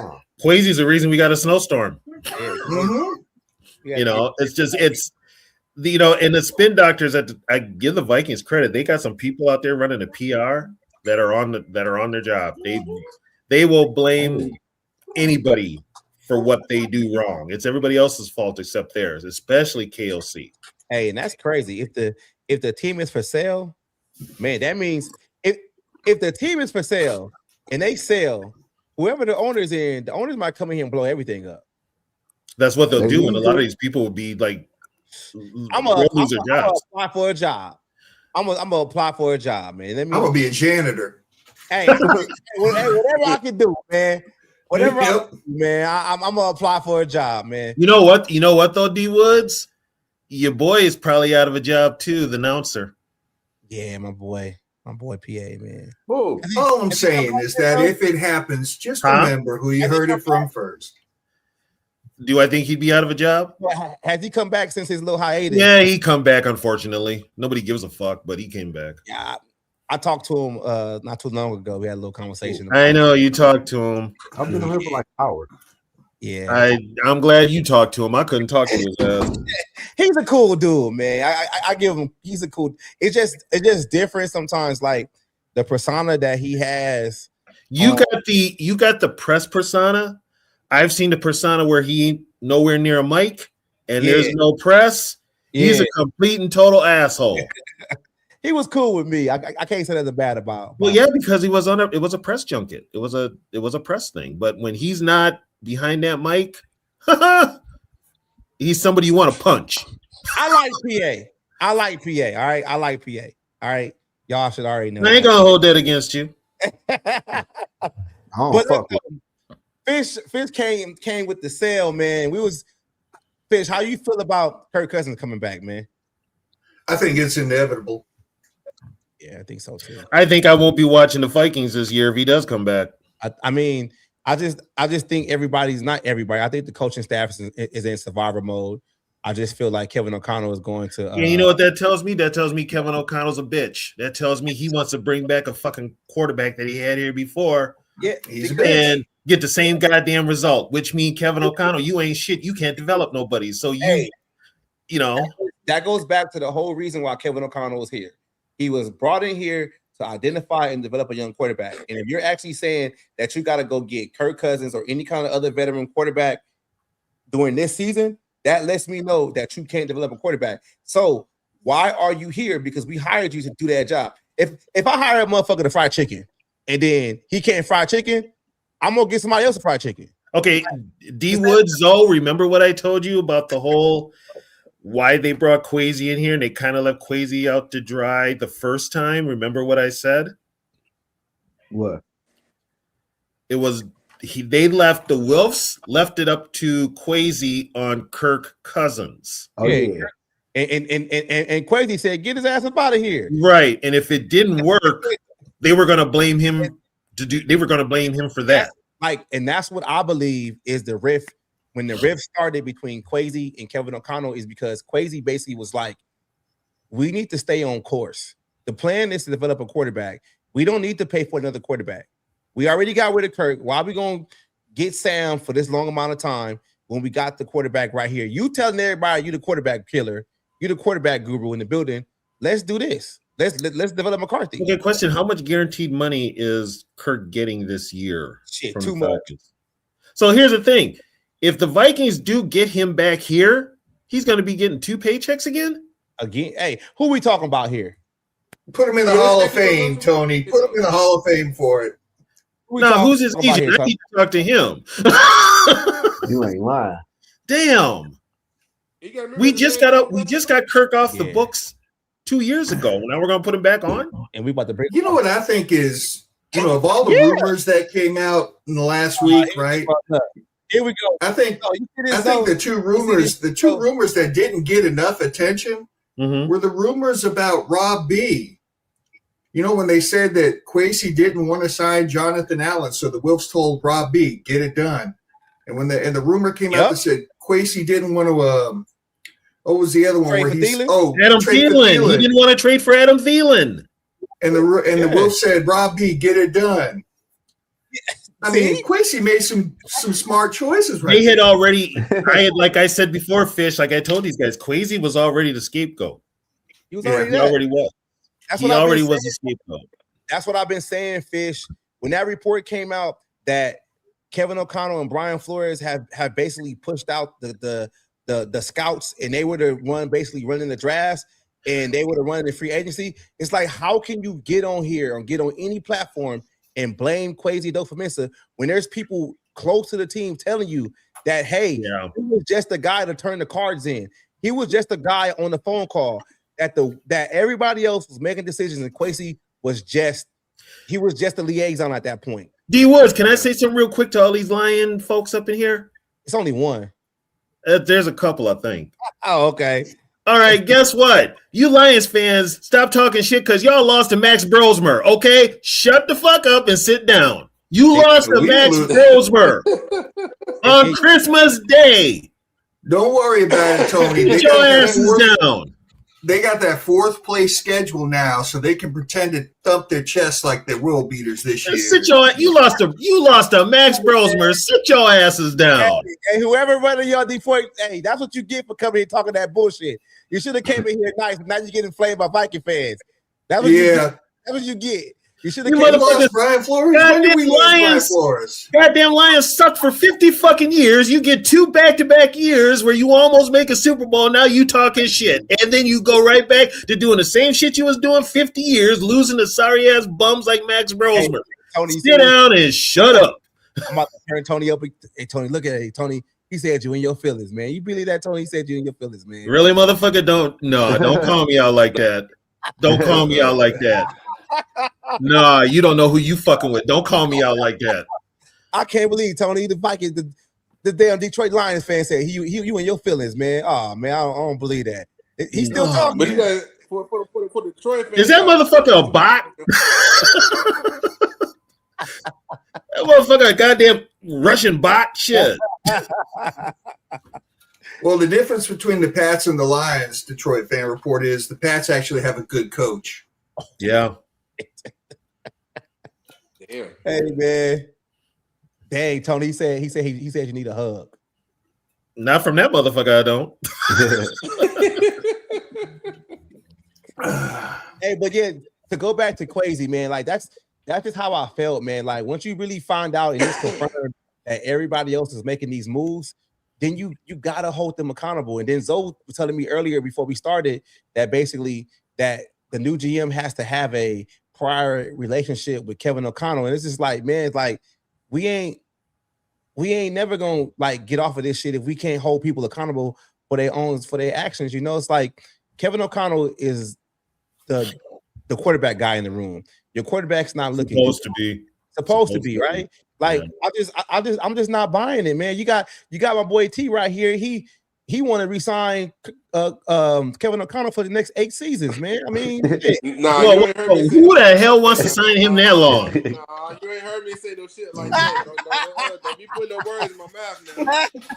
Hey, I just said he a good coach. I don't be saying when you say that, I hear you want to keep Kevin O'Connell regardless. Nah, you might want to. The thing is, the funny thing is, Kevin O'Connell's record covers up a lot of his weaknesses. Yeah. Okay. TB. Not with me. TB. Not with me either. TB. So if Kevin O'Connell's record covers a lot of his weaknesses, then you got to get a GM credit for that same record too. See what I mean? But see, you see what I'm saying? It can't be a double standard because the GM was still there too. So but you know what? It all goes back. It all goes back to what they did when Kwesi first got here. Kwesi thought he was going to steamroll the ownership into hiring. He wanted to hire Harbaugh, and they said, I wish he'd have succeeded. Yeah. So Fish, you telling me Kwesi, he didn't want to trade for Adam Thielen, but they did it anyway. Yeah. He didn't want to sign Allen Hargrave. They did it anyway. Yep. Well, Allen, the rumors were those two things. He didn't want to sign Allen. He thought it was too expensive. And he didn't want to trade for Thielen because he thought they wanted too much. Mm-hmm. He said, nope, I'm not doing that. And the coaches said, we don't have enough wide receivers. And so the Wilfs or somebody said to Rob B, get this done. That's all the rumors that came out. Nobody pays attention to them two. Remember, Kwesi look good. Remember this one, Fish? We were told that Naylor was going to be out like 6 to 8 weeks. And he wasn't out. Did he even miss a game? I don't think he missed a game. He was supposed to be out multiple games. And then all of a sudden, he's playing. So you're kind of like, okay, what's going on here? If this guy's hurt and you're putting him out there, what the hell's going on? So, and that falls on coaching. That falls on KOC. Like with Carson Wentz, if you had a proven backup to Wentz, you probably could have started them that game against the Chargers. You don't put Wentz out there with his arm hanging off the goddamn ball. Just to get him out. I will say this. And that's record, I believe Kwesi needed to go, but I didn't like how they did it. Not at all. You know what? Here's the funny thing with the Wilfs. When a person's got to go, we all agree they got to go, right? But it's how the Wilfs get rid of them that you're like, okay, now I feel bad for saying I wanted a guy gone. Yeah, almost. I was like, when that rumor and the Wilfs they could have controlled the narrative. They could all have. the rumors coming out. The Wilfs should have come out and been like, hold up. Look, we just didn't like the direction we were going. Somebody is leak. I don't know who's putting it out there, but it's coming out fast and furious now. Huh?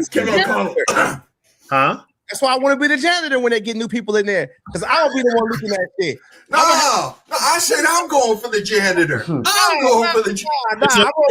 It's a big complex. You both can have a job. Okay. I'm gonna be leaking everything, man. Me and D Wood's gonna be in the break room like, what'd you hear? Well, no, seriously, with the guy that I get my stuff from, if he was going to tell me anything, he had to be away from the Viking complex because they were checking phones and everything when that in 2023 when all the rumors came out about the locker room shit. Yeah, they were looking. They fired people in the office because of it, because they let it out that there was bullshit going on. So they do that. They do. All right, so D Woods, we're gonna be out in the practice field like this, sweeping the same spot for 20 minutes. Like, okay, what'd you get? Pass the notes, like for real. We're gonna be coming up with sign language. So let me like a bunch of teenage girls. I want to ask all five of you guys a question. I want to ask all four of you guys a question. Okay. What do you guys think? What do you guys think is going to be the next big move coming in the next few weeks? As far as from releasing, trading, signing, Right here. That's what it's gonna be. Who do you think is going to be the next big move coming in the next couple of weeks? Well, I came on with mine. Oh, Go ahead, Fish. You can go first. I came on with my buddy. I said Wilson going to sell this organization. I think from a roster standpoint, one of the big moves you're probably gonna see either it's gonna be the Brian O'Neill restructure or the TJ Hawkinson cut. Them is gonna be the first two. Oh, are you talking about when free agency opens, like when the new league year starts and we can actually start to do stuff? Anything okay. big as far as the behind. Yeah. Harrison Smith going to sign a new contract. He's on for one more year. Why? Hell no. Why? He ain't retired yet, buddy. Come, I don't get that shit. You don't get that. I'm not saying I want it, D Woods. What I want, what I think going to happen. But Fish, it makes no sense. you know what though? Fish is right because I'm up here. He hasn't said he's retired yet, and I think somebody in that org, I think it's Brian Flores, is begging him to come back. Why? But Aaron Jones already said that him and CJ him are retired. Man, I fuck Aaron Jones. I don't give a fuck what Aaron Jones say. Well, Aaron Jones is history. Once a Packer, always Aaron a Packer. Jones gone. Yeah, Aaron Jones. I think what's going to happen is they're going to do they'll do the restructures before free agency. Okay. If O'Neal does it at all, but something tells me they're going to make a QB move, and that's probably the biggest one. It won't be Mac Jones. He's not going anywhere. No. You mean sign it or trade? Because we can always find a guy. Hey, if I'm a court, why the hell would I want to come up here? You ain't got no GM. Who? I mean, what the hell? I'm a free agent. Why I want to come to Minnesota? This place in disarray. It'll be a trade. You know who I want to sign? Who besides Zach Jones? Zach Wilson. Zach Wilson. Okay. If they're gonna sign a quarterback, somebody brought up Malik Willis. I think he gonna want too much money. No, he don't want to come here because he want to be a starter. I mean, he could be a starter here. Zach He can be a Wilson, starter here. millennial moms be in trouble. If he holds out, if he sticks around, he'll be a starter. There's no guarantee. Well, and watch, you sign Malik Willis, and then JJ stays healthy. Typical Vikings fashion. Yep. It's gonna be a quarterback because KLC. Obviously, the relationship between KLC and JJ is history, and that's because Kevin O'Connell. But that's Kevin O'Connell. Dwayne, okay? I'm gonna go on my rant here. Who the fuck throws their starting quarterback under a bus the way Kevin O'Connell did? Who the fuck throws any of their players under a bus the way Kevin O'Connell did? If I'm JJ McCarthy, why the fuck I want to come back here and work with your stupid ass? I got a name for you who does that. Buffalo Bills did that though. Mike Zimmer with Kellen Mond. Kellen Mond with him. Yeah. I got another name for you, Tony Bell. Which Tony, one? I got another name for you. Justin Jefferson on the pressers a few days ago. Yeah, he threw him under the bus. Yeah, he threw him under the bus. They're not going to trade Justin because Justin puts asses in the seats. And he sells jerseys. And he sells jerseys. He sells merch. I would have traded him 2 years ago. Y'all know I would have traded him too. But then you're going to have a problem because what are you going to do with? Well, you know what? If you trade Justin, you might keep Addison. I mean, Addison would be cheaper. I'm fine with that. I got the authentic Addison jersey. So I can wear that. There's some players that are going to have to go. I think Hargrave and Allen are probably gone. I think Hargrave is easier to cut. Allen is too much. Is too much on the cap. Well, Allen's got that money, that guaranteed money. Yeah, he got too much money on the cap that you got. That Quincy didn't want to give him apparently. Quincy again, making good moves that didn't happen that he got blamed for. I saw guys online. This is what I hate though, right? And this is gonna be my rant. I saw guys online ridicule Quincy for trading for Thielen and shit like that. And then when word came out that he didn't do it, they was like, "Oh yeah, that was a bad move." No, motherfucker, had that same energy that you was having calling Quasi. He's a horrible GM. He's not doing this, he's doing that. And you found out that he didn't do it. You owe him a fucking apology because he didn't do the shit. Good one, D Woods. That ain't happening. Nah. Okay. That ain't happening.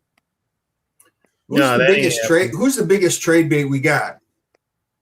Who you guys right think? now? It's probably Addison. You don't think it's Bernard? Who? Grenard.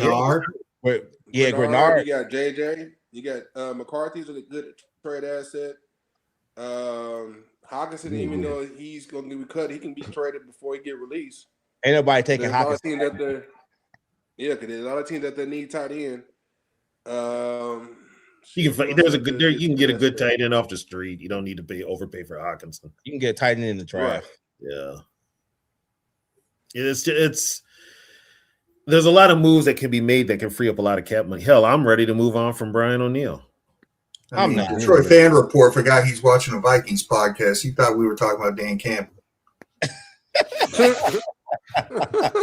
Talking about getting exposed. He lost both his coordinators and then fell to ass last year. Hey, for real. And then lose to Kyle Brosmer or Max Brosmer. It don't matter. I'm not letting that go. I'm not letting that go. In the division. Yes, you lost to Max Brosmer in your division on a holiday. I do this because I saw this on the line the other day where the Bills will give up a second for Addison. Would y'all do that? Okay, look, let me say this right now. People, we not finna revisit the Stephon Diggs trade. They not finna do this shit twice. And that's what we got to understand. Like people make stuff up. If we're gonna trade Addison, it's probably not gonna be the Bills. It's gonna be somewhere else. People just look at it. Oh, the Bills need a receiver, so let's trade with them again. After we gave them Diggs and they basically gave us Justin Jefferson, they're not making that same trade again. It's just not gonna happen. They're gonna trade somewhere else. Never say never. Never say never, D Woods. I don't believe never. Never say never. I'm with you on that, D Woods. Everybody likes to equate stuff like, oh, he could be the next Ivan Pace Jr. or this, and it just doesn't work out like that. It's different every time. Like the Stephon Diggs situation was a little bit more unique because he was already making money and he didn't even have 1,000 yards, when he was with the Vikings. He's never had that. So, and he was actually still the number 2 option as a receiver, right?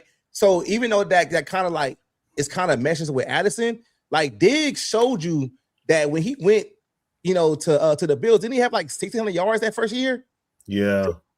Do you think Diggs was shipped out of here because he talked shit about Kirk? I agree with him.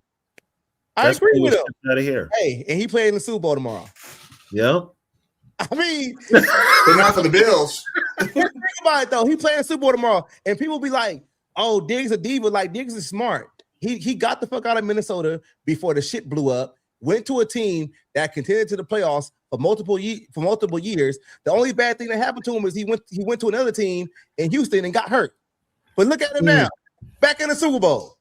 Like, come on, man. Like, well, in the Super Bowl. In the Super Bowl. Yeah. Yeah, he's there.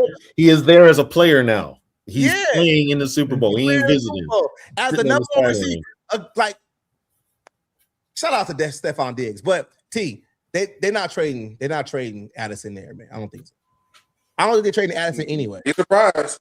Don't be surprised, especially for a well, it's here. The problem is with the Wilfs, they're not going to trade anybody that makes them money. So that means Justin Jefferson staying.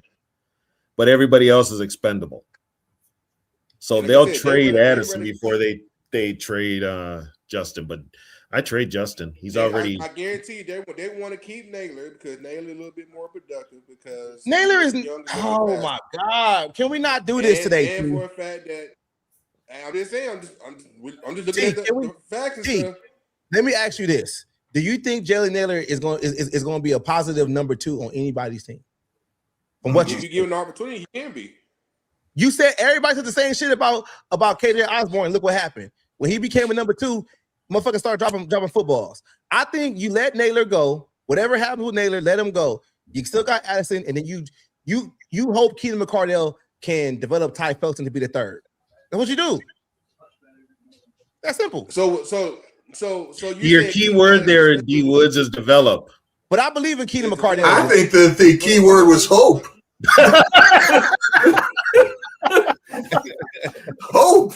But you're talking about keeping Addison with all his off the field innocence and stuff like that. You got 3 off the field issues in 3 years.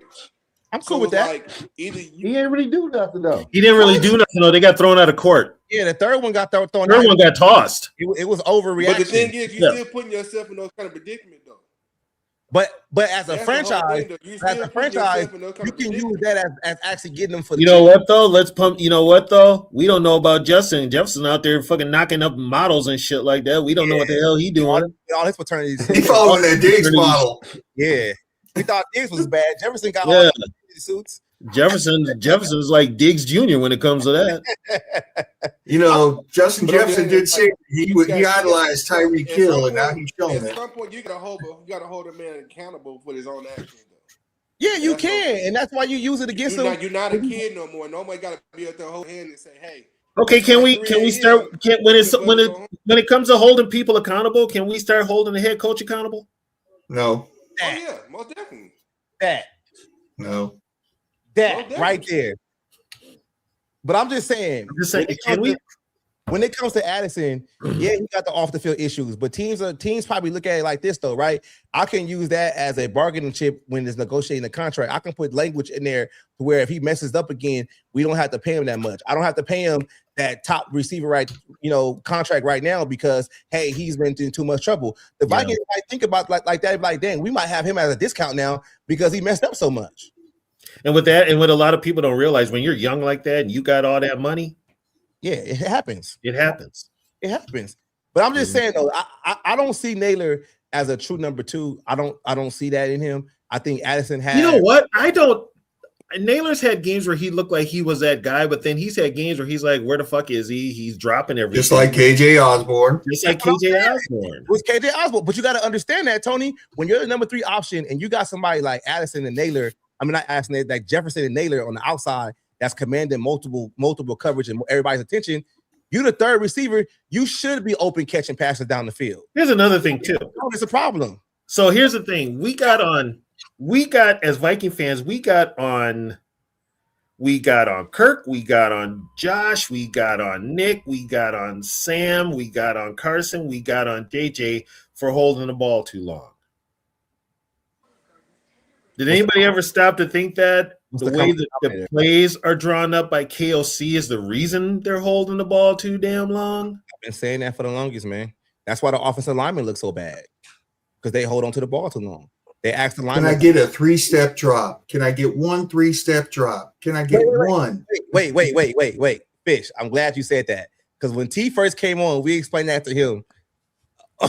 about the multiple drop backs. Hey, Zoe, did not say that. Wait. What did you have to explain? Did not say that. I'm telling you, man.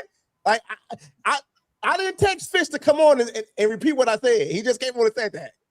What did you have to tell him? He said the offense was good. I never said the offense was good. I said the talent that we got on offense was good, because I said the play calling, I agree with both of y'all when y'all said the play calling was trash, and I agree with you. I said the play calling was trash because of the fact that he's holding on the ball too long, and for the fact with the talent that we got on the offense, it should make no sense that the way that they're performing. No, we should be running with a real offensive coordinator. We should be running more quick slants, more hook routes, more ins, more outs. It's just everything does not have to be 10 yards past the sticks. No, this is what he actually said. He actually said he don't understand why McCarthy is struggling because his offense is easy to learn. And now I gotta say something. Yeah, that's what he said. Now I gotta say something. Okay, T, you've heard in the pressers that whenever Kevin O'Connell talks, that quarterback has to learn his playbook. He's not going to make any adjustments for that quarterback. It's on the quarterback to learn his playbook. And that playbook has to be one of the biggest playbooks in all the league. Everybody says it. And as a rookie quarterback, you have to learn that. And I also said this. I also did retract my statement. Okay. It was not an easy. Oh, come on, D. Why you got me saying? And I also retract my statement when I said it was not an easy playbook to learn. But I'm just saying, as far as from the other quarterbacks that we had in this system, as far as that play under KOC, has done well in that system, other than one person, and that is JJ McCarthy. But I did. You know what though? JJ Roseburg wasn't great either. You know what though? JJ We talk about how bad JJ at the end of the year was actually pretty damn good. He looked good. Let's not forget that Josh Dobbs became ass the more he started to play like he wanted. That's another fish. That's a good one. When Dobbs was making plays with his feet, he was fine. That offense was in sync. Yeah, my boy Dobbs. But KOC hates mobile quarterbacks, which is why Kyler Murray is not coming up here. He hates. That's why Malik Willis is not coming here. He wants a pure drop back. Cousins here. But see, I also explain this to T also.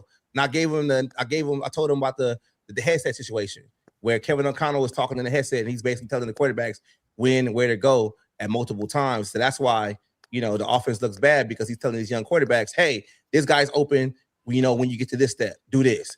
That kills the offense because you don't allow your quarterback to actually read the defense and actually get development with the receivers. You're telling him when and where to throw the ball, and you can't do that. You can do that with older quarterbacks because they already know what to see, but young quarterbacks you can't because they need to fill the game. They got to get some experience. Oh, by the way, you guys remember this when Kirk was here. Remember KLC threw Kirk under the bus because he was getting into plays too late? Yeah. Once again, it's never KLC's fault. It's not. I remember a couple of years ago, I was saying if I was a pass rusher lined up on the defense against the Vikings, I could literally draw a figurative X in the backfield and say, that's where Kirk's going to be. You knew it right away. Every time. Yeah. You knew exactly where it was going to be every time, and I'm going there. And here's the thing with JJ, and this is what I like about McCarthy. McCarthy actually blew off KLC. He don't want to hear that. He doesn't want to hear it. He will use his feet. Here's the difference between Kirk and JJ. Kirk does just enough to keep his paychecks going. JJ out there want to win. Yeah. JJ wants to win. You don't be a quarterback trying to run over linebackers and shit if you just not out there for nothing. There's that mentality right there, which is why I love JJ McCarthy. But that is the type of quarterback that Kevin O'Connell hates. Because he can't control it. Right. When I told people, and this is a history thing, though, so you can sit this one out. When I told people that the Kevin O'Connell, JJ McCarthy thing is almost like Van Brockland and Tarkenton, it's very much like that. And we know how that ended. But they were together 6 years. I don't know if JJ and KOC will last 6 weeks if this thing goes south, which is starting to do. You're starting to get that friction. Because Kevin O'Connell threw him under the bus when he talked about his child and he talked about him basically missing practice and he blamed that on him. McCarthy was like, you a sucker for that. You should have never brought that up. You basically said, I got hurt and we lost the game because I missed Thursday practice on the birth of my child. If I was JJ McCarthy, I would talk shit about Kevin O'Connell too, because that's certain stuff you shouldn't even talk about. Yeah, exactly. Why are you telling me we lost? But here's the thing, but D Woods, once again, KOC is untouchable, and he's got the Viking machine to back him on whatever he does. Yeah, and I'm telling you, that moment right there, week 3 after the week 2 game, when Kevin O'Connell started talking that shit about McCarthy missing practice, that's when McCarthy was like, I can't vibe with dude. I can't, because he shouldn't have said something like, you know what, we lost the game, his second game, starting. Let's get back to it. Hope the injury is not too bad, but we'll get back up. But it was that whole thing with McCarthy too, when that Atlanta game when he got hurt. Yeah, that was a soft benching. We know, and that's why McCarthy doesn't respect him, because he know like where it comes from, and then to this day, when Kevin O'Connell talks about McCarthy, he still brings up him leaving the team for the birth of his child. But see, and I bring this up too, D Woods. That type of talk with your head coach, don't matter who it is, that affects the locker room. Yep. Those especially the veterans, they see that shit. They're like, do I really want to be with this shit? And guess what? NFL players talk.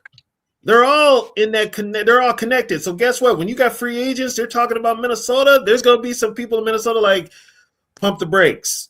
Yep. We don't even know what's going on with the GM. We don't know what's going on with anything. And we got a head coach that the first time we fuck up, he's throwing us under the bus. It's all our fault. Yeah. So think long and hard before you come up here. And I think that's what's happening. I do. The great thing is, though, Tony, we ain't got no money, so we ain't got to worry about free agents this year. Yeah, we broke as a joke, ain't we? Who's the free agent we're looking at? By the way, let's put this out there. Remember a few years ago when we were in Cap Hill? Who was our cap guy? Rob Brzezinski. Okay. Now we're back in Cap Hill again. Who put us there? Not Quasi. Rob Brzezinski. I hate seeing Rob Brzezinski's name. It just means we're kicking shit down the road. You're kicking everything down the road. That's all it is. That's been my whole thing, fellas. And I keep asking this question over and over again. And I like to hear the answers. What's changed from Rick Spielman and Mike Zimmer? We dealing with the same shit, if not worse. More so now because you've got too many people calling the shots. Like, think about it. Think about it. Mike Zimmer, Rick Spielman, they couldn't find a consistent quarterback. We don't know who the quarterback gonna be next year. Yeah, but Zimmer was fighting with the coaches too. He was getting punched out by friggin' Norv Turner and everything. Yeah, but but now you got a coach. The head coach is throwing everybody under the bus. It's this all the way. It's the same thing. You got two good receivers, Jordan Addison and Justin Jefferson. Back then, you had Adam Thielen and Diggs, and then you had Thielen and Jefferson. You had two good running backs. Offensive line still had issues. Like, it's the same situation over and over again. Look at the defense. Defense might be good on the D-line part of it, but you're aging that linebacker. So, Woods, with everything you said, think about it. Who's the owner? Who's the owners? I'm just saying, like, that's There's been one common denominator. I've been saying this shit for the longest. Like, it's the same situation over again. We just repeated what we repeated with Zimmer and Spielman. But the one thing that I can't say about Zimmer and Spielman, in year 4, we was in the NFC title game. I can say that about them. Like, they actually made moves to get them to almost to the Super Bowl. But right now, we going to year 5 with no playoff wins. Here's a problem. This team and quarterbacks, I don't know what it is, but this just, Case Keenum puts up how many wins, and basically Zimmer tells him he's got a horseshoe up his ass till you give the whole damn franchise to Kirk Cousins and you get nothing in return. Yeah. Teddy Bridgewater, thank you, Adrian Peterson, almost loses a leg. It's this team. We haven't had a steady quarter, and even Dante when he got hurt. We haven't had a steady quarterback since what? Drunk Tommy Kramer? It's been the same shit. What up, D Money? What you got, man? What's good, man? What's the deal? What's up, everybody? I'm only here for a short time because I still got I know why you here. I know why you here. Because you heard Kirk Cousins coming back, and you happy your boy coming back. Nah. If we get Kirk back, I'm not watching next year. Okay. Thank you. Neither am I. And two, I know I seen some folks clamoring for AP to make the Hall of Fame. I need AP to win a fight first, and then we can get into the Hall of Fame. That fight was old. Nah, he got into another fight too and lost that one too. That was one last year. Yeah, he lost the poker game fight, and he lost to Le'Veon Bell, right? Yeah, Le'Veon Bell. Oh, you talking about the boxing ring? Yeah, but I'm talking about losing in the poker fight to me and you. Yeah, to a regular dude. that can't happen. So all those muscles were really for nothing. So he can't fight. He ain't got no hand-eye coordination because he can't hold on to the ball. We should have known that shit. Till he learned how to fight, he can't get into the Hall of Fame, bro. And then I'm actually happy for the other hiring that we got from the Seahawks. The cap guy. He's a cap guy. Yeah. What are you gonna do? Having two cap guys, considering the money crap that we've been going through for the past couple of years, I don't mind it. I like it actually. I think what's going on is you bring in another cap guy to take over for Rob, which means Rob's going to take over full time as a GM. That's why I don't like it. Well, I think I saw a stipulation that this cap guy was only hired on to the draft. Oh, okay. So he basically hired on as a consultant to the draft. That's what you said. Nobody don't get no draft consultants. Yeah. What? Because you got KOC and B-Flow. Right? Get some draft consultants, man. So you bring in, so once again, you bring in a cap guy to help you with something that he's not really a guy of. Man, I'm just saying though, if they can bring in the cap guy on a temporary basis to the draft to get everything right, then I agree with Zoe. Then you can bring in whoever analyst or whatever they at, Mike May. You know what? If you're paying motherfuckers for the draft, y'all need to put in applications because guess what? You guys can probably draft better than them guys that are getting there anyway. Yeah, I can just lie on my resume. I can just lie my ass off on resume. Look, man, if I was the janitor in there, Tony, it'd be like that. I'd be like, look, y'all are making a mistake. Hey, I'll give him a spreadsheet. Look, here's my top 50 right here. Look. If he's not available, you draft him. If he's not available, you draft him. You gotta give him a roadmap, right? And the scouting department be looking at you like, don't you have the kitchen to mop? I mean, like this, changing the wastebasket and putting the fresh plastic in and leaving a note right there that says, what's his name? Caleb, Big Citrus or something, And next thing you know, we hear on the news that janitor fired for stalking. I definitely want more defensive players in this draft, though. I feel like we can get offensive guys in the as far as free agency. We need linebackers. We need young interior linebackers. We need young guys. We need we need body. Yeah. It's once again, you get a person to run a part of the team that he's not familiar with, just like you did with the GM. That must be a Wilf prerequisite. You don't have to work in the field we're going to put you in. Nah. If you're a nice guy and you have a good firm handshake and you can look people in the eye and lie to them, you got the Viking job. By the way, how does Grigson still have a job? I don't know. Great question. I'll tell you what. Well, y'all wanted a football guy to still be there. Grigson is your football guy, I guess. He ain't a good one. He's not. Just don't let him draft full lineman. You'll be fine. Well, Spielman couldn't do that either, but the one guy that I'm pounding the table for that I want this draft is Lee Hunter. What is he? He's a defensive tackle from Texas Tech. So. From Texas Tech, yeah. That guy right there. Big nose tackle. I just want to run a true nose tackle. I like the guy Xavier from Ole Miss. He's like 6'8", 320 pounds.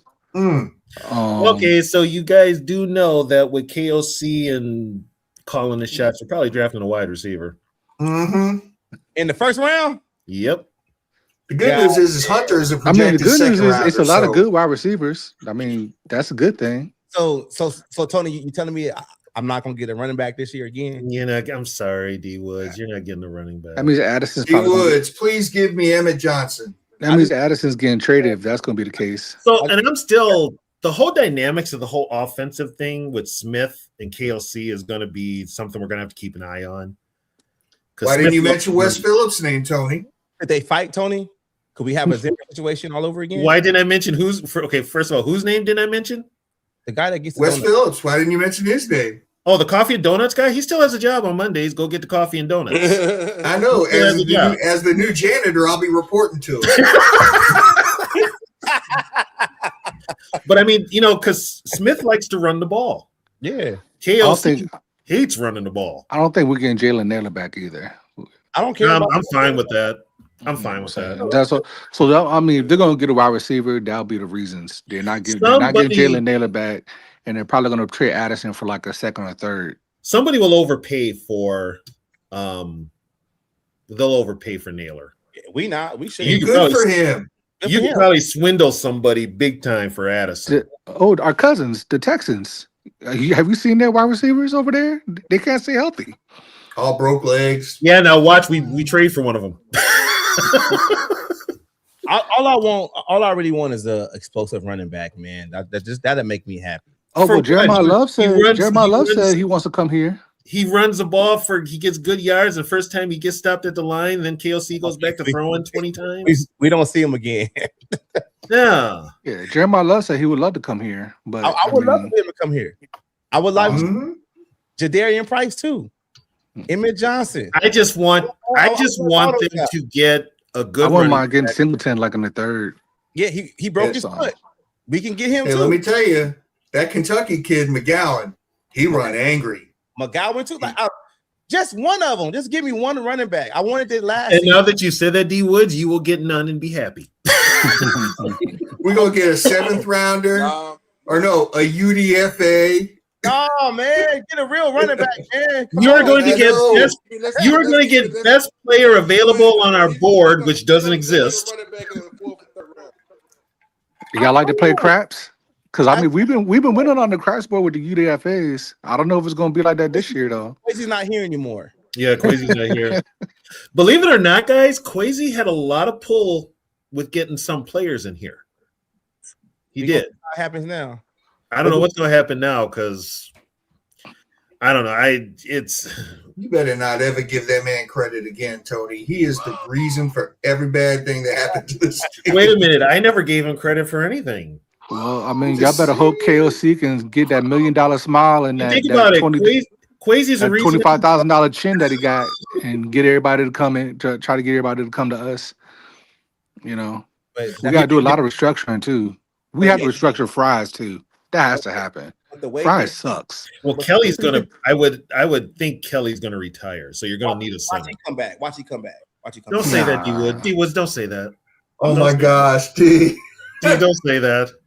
Hey, y'all ain't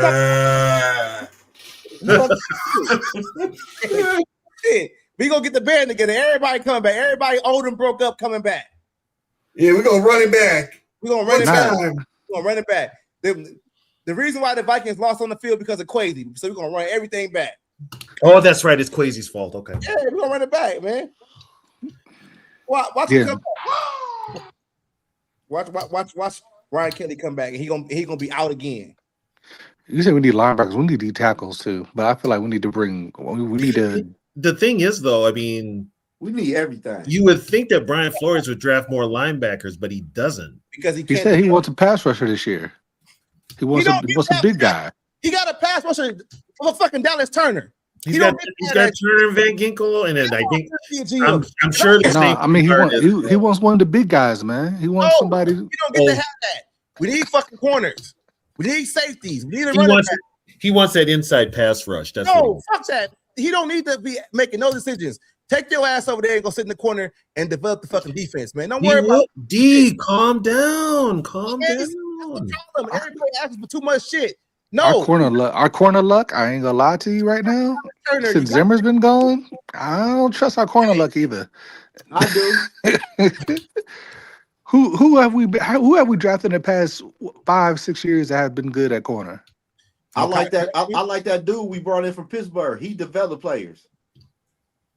So get us a corner, man. Like B-Flow, sit your ass down about this fucking pass rusher shit. Man. Yeah, because we spent the whole decade drafting first-round corners for Mike Zimmer and couldn't hit on one of them except Rhodes, and that was only for like 2 years. Who you talking about for corner, Zoe? You talking about McGlover?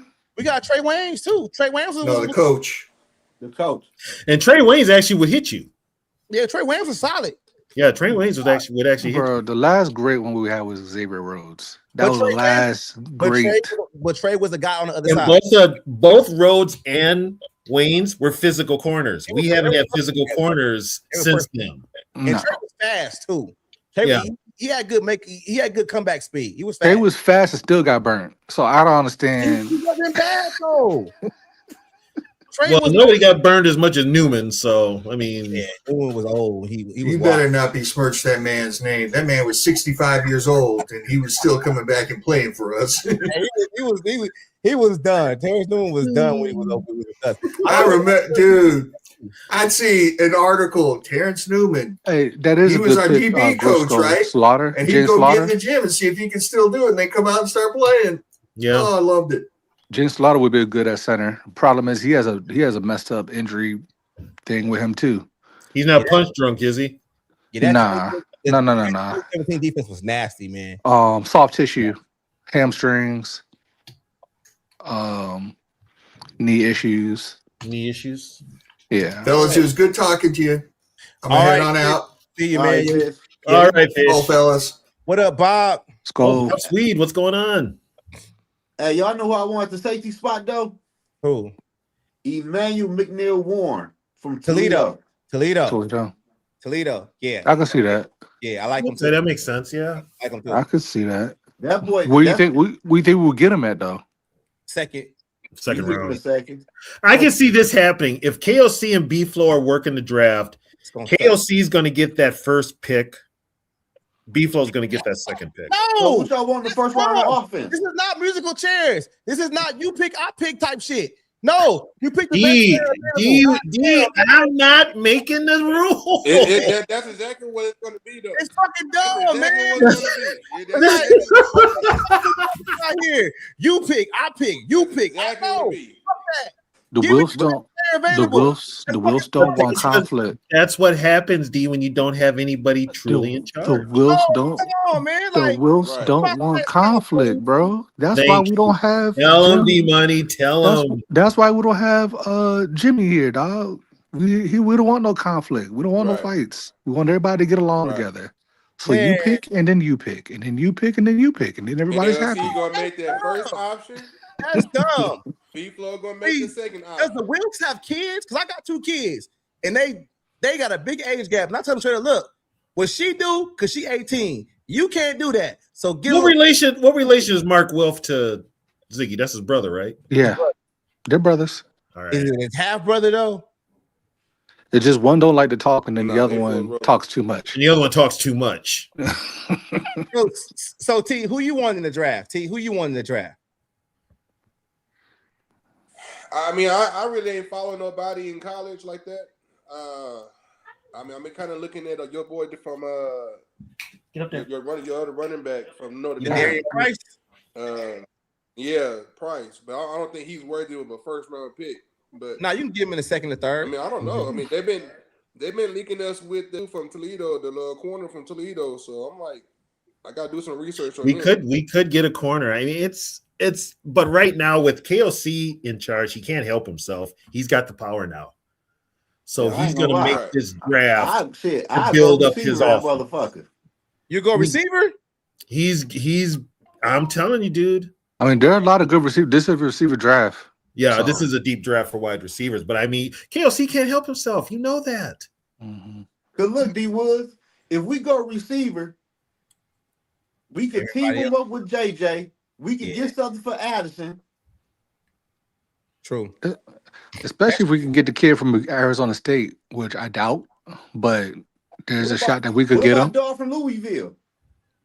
Oh yeah, he's good too. But the guy from Arizona State's supposed to be the number one guy He's the number one guy. I heard. from next year. Yeah, Yeah, yeah. coming in. But I think Carnell Tate might have taken that as things are kind of going because they love Ohio State guys for some some weird reason. They love Ohio State in the NFL. But, Because the dude I'm talking about for Louisville, shit, he's 6'2". Ohio State. It's always been like that with Ohio State, though. They've always been Look like, up the guy from look up the kid from Arizona State, bro. Yeah, he right here. Jordan Tyson. Mm-hmm. He's 6'2". He weighed 200. But the receiver I'm talking about is 6'2" and weigh 220. Oh, okay. Nice little size. I just don't know if he's as skilled as the other guy. It's just that he got Sam Levitt thrown to him. Yeah, that could be a thing. Oh, there is one guy that I do want in the later rounds. Zachariah Branch. Y'all know who that is? who is that? From Georgia. I don't want shit from Georgia. He's like, I gotta. You know what? Zoe's right. I'd stay away from Georgia. That's right. what happened with Georgia? Because of the guy we picked Hell up last yeah. year. Fuck that. We've had some guys from Georgia that ain't panned out. Lewisine, I ain't gonna mention no names, but Ain't one of them. All right, guys. Why are you bringing him up? Oh, okay. Branch was He's originally from small. USC. Branch was originally from USC. Then he had transferred to Georgia. Y'all talking about taking receivers. Who's gonna be the quarterback throwing in the ball? JJ. It'll be Somebody. McCarthy. Anybody. Hey, y'all, let's get one in. Let's get one in. Oh, you just had to go there, didn't you? Yeah, of Jimmy? course he did. I don't want to be cursed. I'll get y'all a little later. All right, hey, give us a good picks, D-Money. Come on, man. I gotta get back to the girls, bro. Oh yeah, go ahead, man. Go take care of the kids. I got one. I'll get one draft in here, and then I got to hit the road. All right, cool. Let's get this. I'm gonna take it slow. I'm not gonna go that fast. With trades or without? With trades, hell yeah, we gotta make some trades, man. Okay. Don't trade in the division. That's all I got to say. No, I'm not doing that. Yeah. All right. Because report on Twitter. All right. While you Does doing anybody want to make a trade before we start the draft? on Twitter, ask for a trade. Trade Grenard. Where would you like to trade Gennard to, Tony? Trade him to the Raiders. New England. No, trade him to the Raiders. They already got Max Crosby. They paying Max Crosby. Bro, they're getting rid of Brosmer. They about to trade him. They're getting rid of Crosby. All right, so you think I don't know if the Raiders will want that. The Raiders, though. What about Tennessee? Tennessee. They're building a defense in Tennessee. And they got the most cap space coming out. Yep, too. they're building a defense in Tennessee. Right, so hey, everybody in the chat, I'm looking at the chat too, so y'all can have your input also. All right, so you said Tennessee, right? Yeah. Tennessee, where they pick out? They got the second pick, right? I think so. You ain't getting no first now. No, I'm trying to find them on here. No, Tennessee's got the fourth pick. Okay, I'm tripping. There they go right there. All right, Tennessee. So Jonathan Grenard for the 66. That's the third pick. I go try 35. They ain't gonna do that. I'm doing 35 now.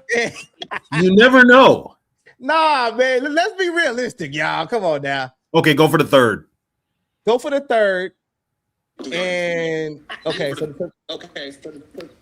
all right. We got the echo. Who got the echo on? All right. We got the echo. Who got the echo on? That's you. That's That you. ain't me. That T. That ain't me. Let me move his mic. That ain't me. Can you hear now? It's good. Yeah, It's I had to mute his mic. Okay. All right, cool. So the 66, and that's it. Yeah. All right, so let's offer the trade. Did they say? They said yeah. Okay. All right, cool. So does anybody else want to trade anything else? Trey Addison. All right, man. I don't agree with that, but Why? I like Addison. Well, you want to pay him though? Do you really want to pay him? I think you can get him out of. Oh, question. I got a question. Who's Yes. Jimmy Garoppolo with? He's gonna be free agent. He's gonna be free agent? Yeah. All right, so Okay, keep him in. So can we keep Addison? Okay, look. Keep Addison. No, we do this though, right? Either you trade Addison or you trade Hawkinson. Trey Hawks. I want to keep Hawkinson too. Damn. What the Since when you want to keep Hawkinson? You do? I do. I like Hawk too, man. What the fuck? I would rather. I think he did a lot of dirty work for us this year. Okay, KOC, go on with yourself. That's fucked up. All right, look. All right, that's fucked up. That's fucked up. But I'm gonna go TJ there. I'm gonna trade TJ. Do you hear yourself? Okay, man, I'm gonna trade TJ. I gotta get rid of one of them. So where would TJ want to go? Where do you think TJ would go? That'd be good for him. You could be cruel and send him to the Jets. Do they? Shit, fuck it. The Jets, it is dead. Damn, you are mean. The Jets got this. The Jets right here. So they should give us the 103 for TJ. What is that? Fourth round? Yeah, fourth round. That sounds good. Yeah. The 103. Let's say the 103, and let's do this. The 103, and we go. No. Just go straight up 103. Straight up 103. Yeah. All right, TJ. All right, so let's see what happened. They said they'd like to accept it. Of course they would. All right, there we go. All right, so that's all the trading. Now, before we start the draft, do we want to trade up right now? Hell no. We're at 18, right? We're at 18. We got these are the picks we got now. We got 18, 49, 66, 82, 97. Trade up to you know what? Trade up to a team that needs a wide receiver, but put Addison in the trade. I thought we was keeping Addison. He mad about that one. Hey, you done fucked him up, TV. Hey, that's a good trade, though. Hey, he tried to slide that in on me, man. You saw that? Because here's the reason. You got more of a chance of trading up if you add a veteran player to it. But you trade a player that fits a need that they're looking for. I get that. What I would want to do is I want another second round pick. Or you could trade him for a second round pick. Or we might be able to get a second round pick with the 18. Hey, trade him to Cleveland. Yeah, that's what I was looking at, too. That's where I was looking, Zoe. Trade him to Cleveland. I thought we was keeping Addison, though, man. He don't like that. What we doing, man? What we doing, man? We got all these picks to trade. You want to trade Addison? We already trade Hockenson. But you want to trade up, right? I'm talking about trading up from the picks we got. That's what I'm talking about. I'm talking about trading up from 18 to higher. I'd rather stay at 18 for real. I'd rather stay at 18 because we gonna get offers at 18. Okay, let's roll with what you say. Let's roll it. Yeah, let's roll. We gonna get offers. We might trade down like 2-3 spots and get a second round pick. Okay, let's see what happens. Start the draft, and I got it going slow. All right, can y'all see? That's who we've been taking. Mendoza, Dawson to the Jets. Huh? That been small as fuck. Yeah, Love went right away, man. Love Where went. Love go? You went number 3 or 4. Yeah.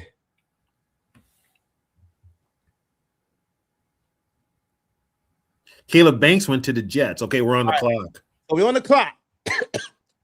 we got 2 trade offers. Let's hope we got the 30. They want to trade a 34 and a 36. They want to trade all the way down to the second round. We can tax them for that if you want to trade them. But let's see who on the board. On the board right now, Avion Terrell, Denzel Boston, Caden McDonald. McDonald's a big kid, isn't he? Yeah, he's kind of big. Okay. But that's the 20. That's the 21. So, what y'all want to do? We ain't taking. Y'all want to trade out the first round, or y'all want to stick and pick this one? What trade offers do we have? Was the only Arizona? It was Arizona at 34, and it was Las Vegas. That Las Vegas pick might be that's actually the first pick in the second round. What does Las Vegas? Las Vegas at 36, which is the first pick in the second round. Basically, one of the top picks. But you'll be trading out. You'll be trading out of the first round. If we trade at Vegas, we could do this. If we trade at Vegas, we can take the 36, 67, give them the 18, right? And then we can throw in the don't throw in anything. Don't throw in anything. No. If we trade with Vegas, we can get the 36 and the 67. That's good. That's good. Also, for the Vikings, you got to think about it because they don't have to pay that guaranteed first round money. And let's do a pick swap. Let's do a pick swap from the 103 to the 102. Then we got that 102. Let's take that 102 out in a 74. So we did a couple. An awful lot there. Yeah, wow, I don't know what the fuck you just said. I'm lost. Hey, what I said was this though, right?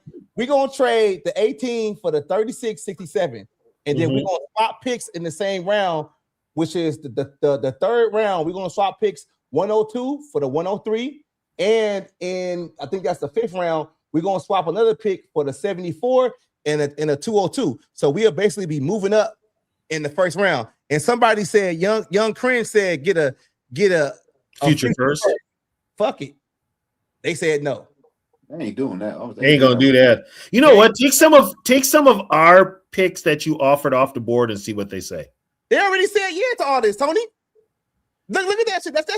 That shit said as of right now, it'll be accepted for what it is. So the Raiders is desperate. The Raiders is desperate. Even the Raiders online is desperate. The Raiders AI is desperate. I do it. All right, do it. Yeah, do it. We got a third pick for next year. 2. That's cool. That's fine. That's fine. Hey, chat, y'all like that? So that's what we doing. And we got a third pick for next year. Damn, we moved up in the draft like that. We're gonna be straight. The offer the trade. Look how many picks we got in the top 100 though. That's what I'm talking about. All the picks in the top 100. Look, boom. All them picks in the top 100, and maybe one makes the team. That, man. Hey, no, we doing this time. We doing this. We got this. So even though we traded out, like man, I think said the second pick. What's that? Yeah, it's the second. Yeah, we're right after Tennessee. Tennessee. Right there. Boom. Look, Zoe. They go my boy right there. Who? Chris Ball. Bell. Okay, so what we doing? What we doing? Because where our picks at? Oh, yeah. So we got the 36, 49, 66, 67, 82, and 97. So like Doe said, we got a gang of picks in the top 100. You know what's what? That linebacker from Texas. Yeah, that's what I'm looking at. Hill. All right, let's bring him up a little bit. All right, so I know Zoe want to see how tall he is. 6'3". Ooh, I like that size. I like that. He only 20 years old. I like that. All right, so we gonna draft him right here. Yeah. Take Hill. Take Hill. Yep. Boom. All right, there we go. Now 49. We're back at 49. We back at 49. We got to get to Darian Price there? What do he play? Running back? It's a running back from Notre Dame. He's gonna be available. He should be the top running back. Oh shit. You got AJ Halsey at safety right there too. How tall is he? Halsey's the real deal. Halsey's the real deal, man. He's the real deal. He's 6 foot, 222 senior. Yeah, he's a real deal. What about that CB from Miami? Oh yeah, that's Caden Scott. Yeah, he's straight too. He might have better measurables. He's 6 feet, also 194. He's a little smaller. He's small. He's smaller. I'm straight on him. But let me see where the running back is at. The Darian Price right there. Take Price. And the next one we got is 66. So take Price. Take Price. Yeah. Zoe, take Price? Yeah, I ain't tripping. All right. Because we back at 66. What about a center? I'm pausing it. Find a good one. You can find a good one at 66. Hey, wait a second. Halsey went off the board. Let me see who on the board right now. I mean, y'all want to – it don't show the players. Well, it don't show the players available. Because our next pick is 66. So Halsey's already gone. Let's just keep it going. Yeah. We only just trade up because we got 2 back-to-back and then we got 66 and 67. Yep. I want to send her early. I ain't gonna lie. Hey, we can get old boy from TJ Slaughter if he's available, or that dude Heck from not Penn State. I forgot the school, but look at third round. We top of the third round. Second and third. Check the centers. Yep, they go Heck right there, and they go Jake Slaughter. There's Slaughter. Jake Slaughter's a dog. How big is he? 6'4", 303. 6'4", 303. I take Slaughter. Yeah, take Slaughter. Take Slaughter. Boom. We got Slaughter. Now we back up again. Damn. Now, yeah, that's what that top 100 do. All right. I don't know if I like Surratt. I don't like Surratt. What about that? Chambers is there. Yeah, Chambers is there. Let me see. What I want to do? What's that corner? Try corner. We got some trade pieces too that want to trade with us. Corners, Rivers, Everett, Scott. See what's up, my man. Which one? Texas A&M. Oh, Willie? Yeah. Oh shit, error occurred. What the fuck, PFF? What y'all doing, man? There we go. There, his measurables right there. Let me bring up 6'1", 189. Little skinny motherfucker. Yeah. Let me see. Look at Chandler Rivers. Oh no, he got better numbers. He's got better numbers. Yeah, look who the fuck he playing against. He's only 5'10". He only 5'10" though. Yeah, he ain't playing against nobody though. All right. So what's up with center? We already got a center. We took Slaughter. That's right. We got Jake Slaughter. But okay, interior of the D line. It was somebody up there too. Yeah. Dominic Orange. Big Orange, right? That's Big Citrus, right? Yeah. How big is he again? 6'4", 325. Goddamn. That's a house. I take him. Yeah, I get him too. Yep. All right, we got Dominic Orange, and we back up at 82 and 97.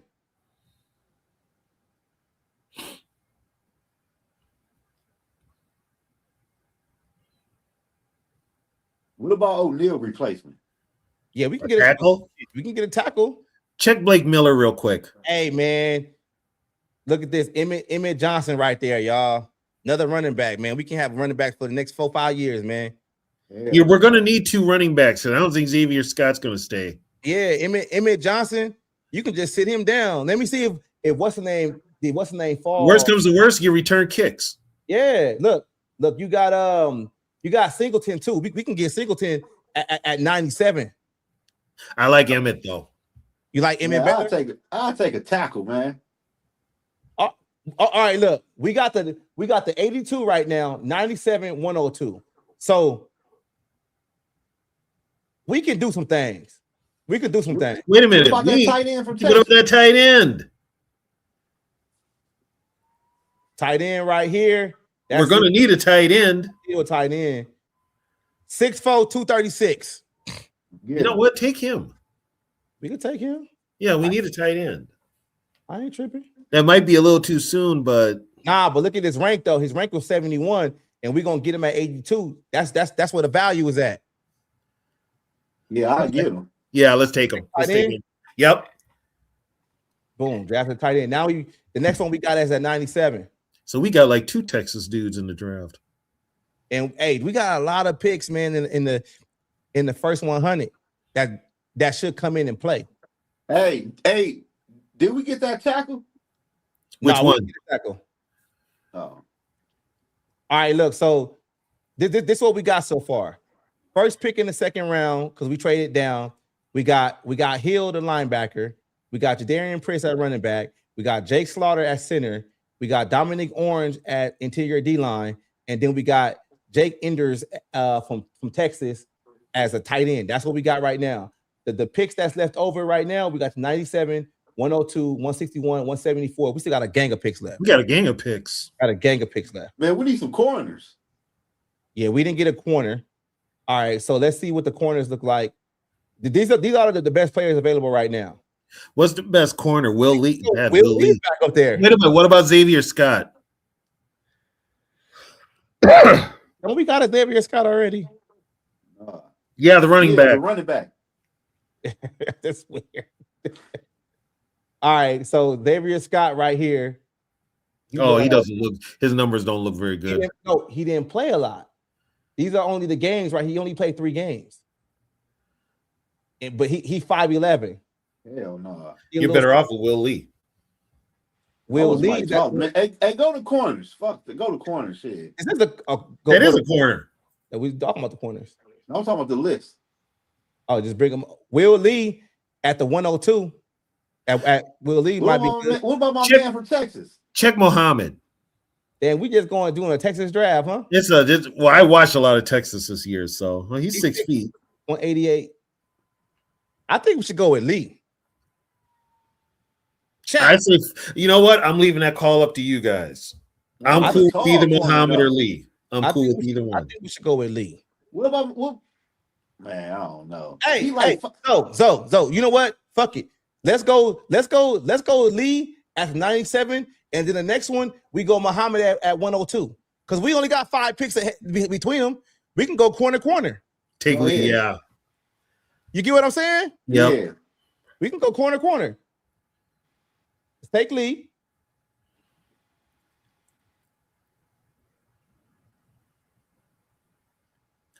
Boom. So now we can take the other corner? You got your choice. Either Neil or Muhammad. Hold on. What about my man Neil? I thought you wanted Muhammad, Scott. He ain't that tall though. We can wait for Neil. There's a lot of corners that aren't that tall though. Yeah. So 5'10" is usually your. Oh, he's 6. Is he 6'2"? 6'2". But look though. Yeah. Let's look at this though. Look at the running backs, man. You got Singleton right there. You got Singleton right there too, man. And you got Mike Washington Jr. You want to go another running back? You know what? So take your corner right now. The 161, I'm going running. We should go running back again. Okay, yeah, get that corner. Which one you taking? The one that's 6'2". The what's his name? That was Let me see. Let's bring him up. That was Neil. Hey, that's Neil, bro. Like that's 20 picks ahead. Let's see if we can trade down for him. 109. That's what they asking for that one. 118. Hey, and I gotta cut this short. I'm out of here. All right. Me and Zoe gonna figure this one out. All right, have a good one, brothers. Hey, I'm gonna text you the results. Okay. All right. Later. So what you want to do, Zoe? You want to take Neil now, or you want to trade down, accumulate something else, and then we can keep it going from there? Yeah. Let's see, can we trade back? Which one? The 109 or the 118? How far do you want to go down? 118.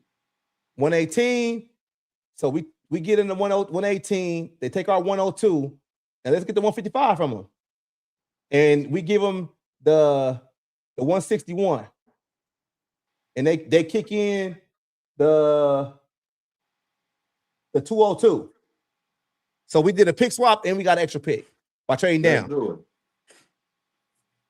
They said, yeah, that was Detroit. Oh shit, we traded with Detroit.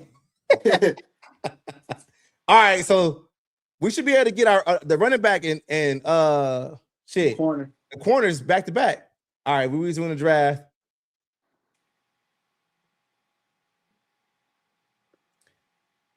Yeah, people taking quarterbacks and shit. They ain't taking no running backs or corners. We should be good. That's good. Scott just left. All right. So, want to see the corners now, Zoe? Yeah. You said Neil gone. Neil gone right there. Arkansas guy? Yeah, he's 6'2", ain't he? Yeah. You said Neil, right? Yeah. All right, cool. We can take him right there. Take him right there, draft him. Boom. Yeah, we gonna have a fucking gang of draft picks. We back up at the 155. Who you about to take that running back? Yeah, I'm gonna take a running back. Best one available. We can speed this shit up a little bit. There we go. They might be gone because shit. We got a lot of picks ahead. Hell yeah. Yeah, even Mike Washington Jr. left. I mean, it don't really matter because we got another running back. This is what it looked like. Yeah, the ones I wanted gone. They already left. So look, this is what we got. We got a linebacker, running back, center, interior D line, tight end, corner, and we got gang of picks left. What about a tackle? Yeah, we can get a tackle. Somebody said that check. Hey, what team old boy play for? Let me know what team he play for. He's 6'4". Damn. That's what I'm talking about. All right. So you said a tackle? Yeah. Yeah, we can get some tackles. Or we can get receivers too. Shit. Look at this receiver right here, Ty Montgomery. See, we need that. Let's look at tackles. Okay, we got dude right here. We can get him the next round, bro. We can get Zoom the next round. Go ahead then. Who you gonna take right now? A receiver? I mean, shit. I'll take the receiver. How tall is he? 6'1". Let's get him. Receiver, boom. We about to come back up soon. We can go get that tackle. This shit going too slow. There we go. Speed that shit up, so. All right. So look, there you go right there. There you go right there, y'all. He just fell to us. Boom. Take that tackle. Hey man, Vikings, hire us. Shit. We show you how to work a draft board. We got some starters out this bitch. All right. So look, hey, you know what those though? I'll take the other tackle right here from Penn State. Fuck it. Let's do it. Shit, competition. Fuck it. Somebody gonna pan out. Hey, but then this your pick, Zoe. Who you want, man? Damn. We got a receiver. We got a running back. We got a tackle. Go to linebacker. We took linebacker first. No, go to safety. Safety? All right, there we go for safety. 197. Damn. Yeah, the safeties are falling. But we got to pick up what we want. We can get a couple of safeties. We got 4 picks left. Yeah. How big is that Cole dude? The first one. Oh, he got good numbers too. Look at that 93. He got good numbers, though. He's 6'4". Hell, fuck yeah. 223? Man. That's what you want? Hell yeah. Boom. Welcome to the Minnesota Vikings. We back up too. We back up. Boom. Let me look at this real quick. Let me see something real quick. Let me see the running backs. All right. Next pick, we're gonna get that fullback from Navy. Not this, but the next think about him. Yeah, but the next pick we get that fullback. So what you want to do now, though? What you want to do now? They got a linebacker, Heineke. Let's see what's up with that linebacker for Oklahoma. He got good numbers. Numbers. Yeah, how tall is he? 6'1", 227. I get him. Boom. There we go. Now we should get that fullback right now. If he ain't gone. We got the CJ Ham replacement. We fucking got a gang of players. You ain't bullshit. They go to fullback right there. Yep. Take the fullback. Hell yeah. Hey, we got 1 pick in the draft, man. Let's get a quarterback. I was just about to say that, dog. You crazy for that one. Hey, my man in the comments said, get the quarterback. Get Luke. Yeah, we taking Luke. Yeah. Boom. That's it for us. Hey, Minnesota Vikings. Hire us. Yeah, we got some shit. Hire us. I know our grade gonna be like a B. It gotta be a B plus.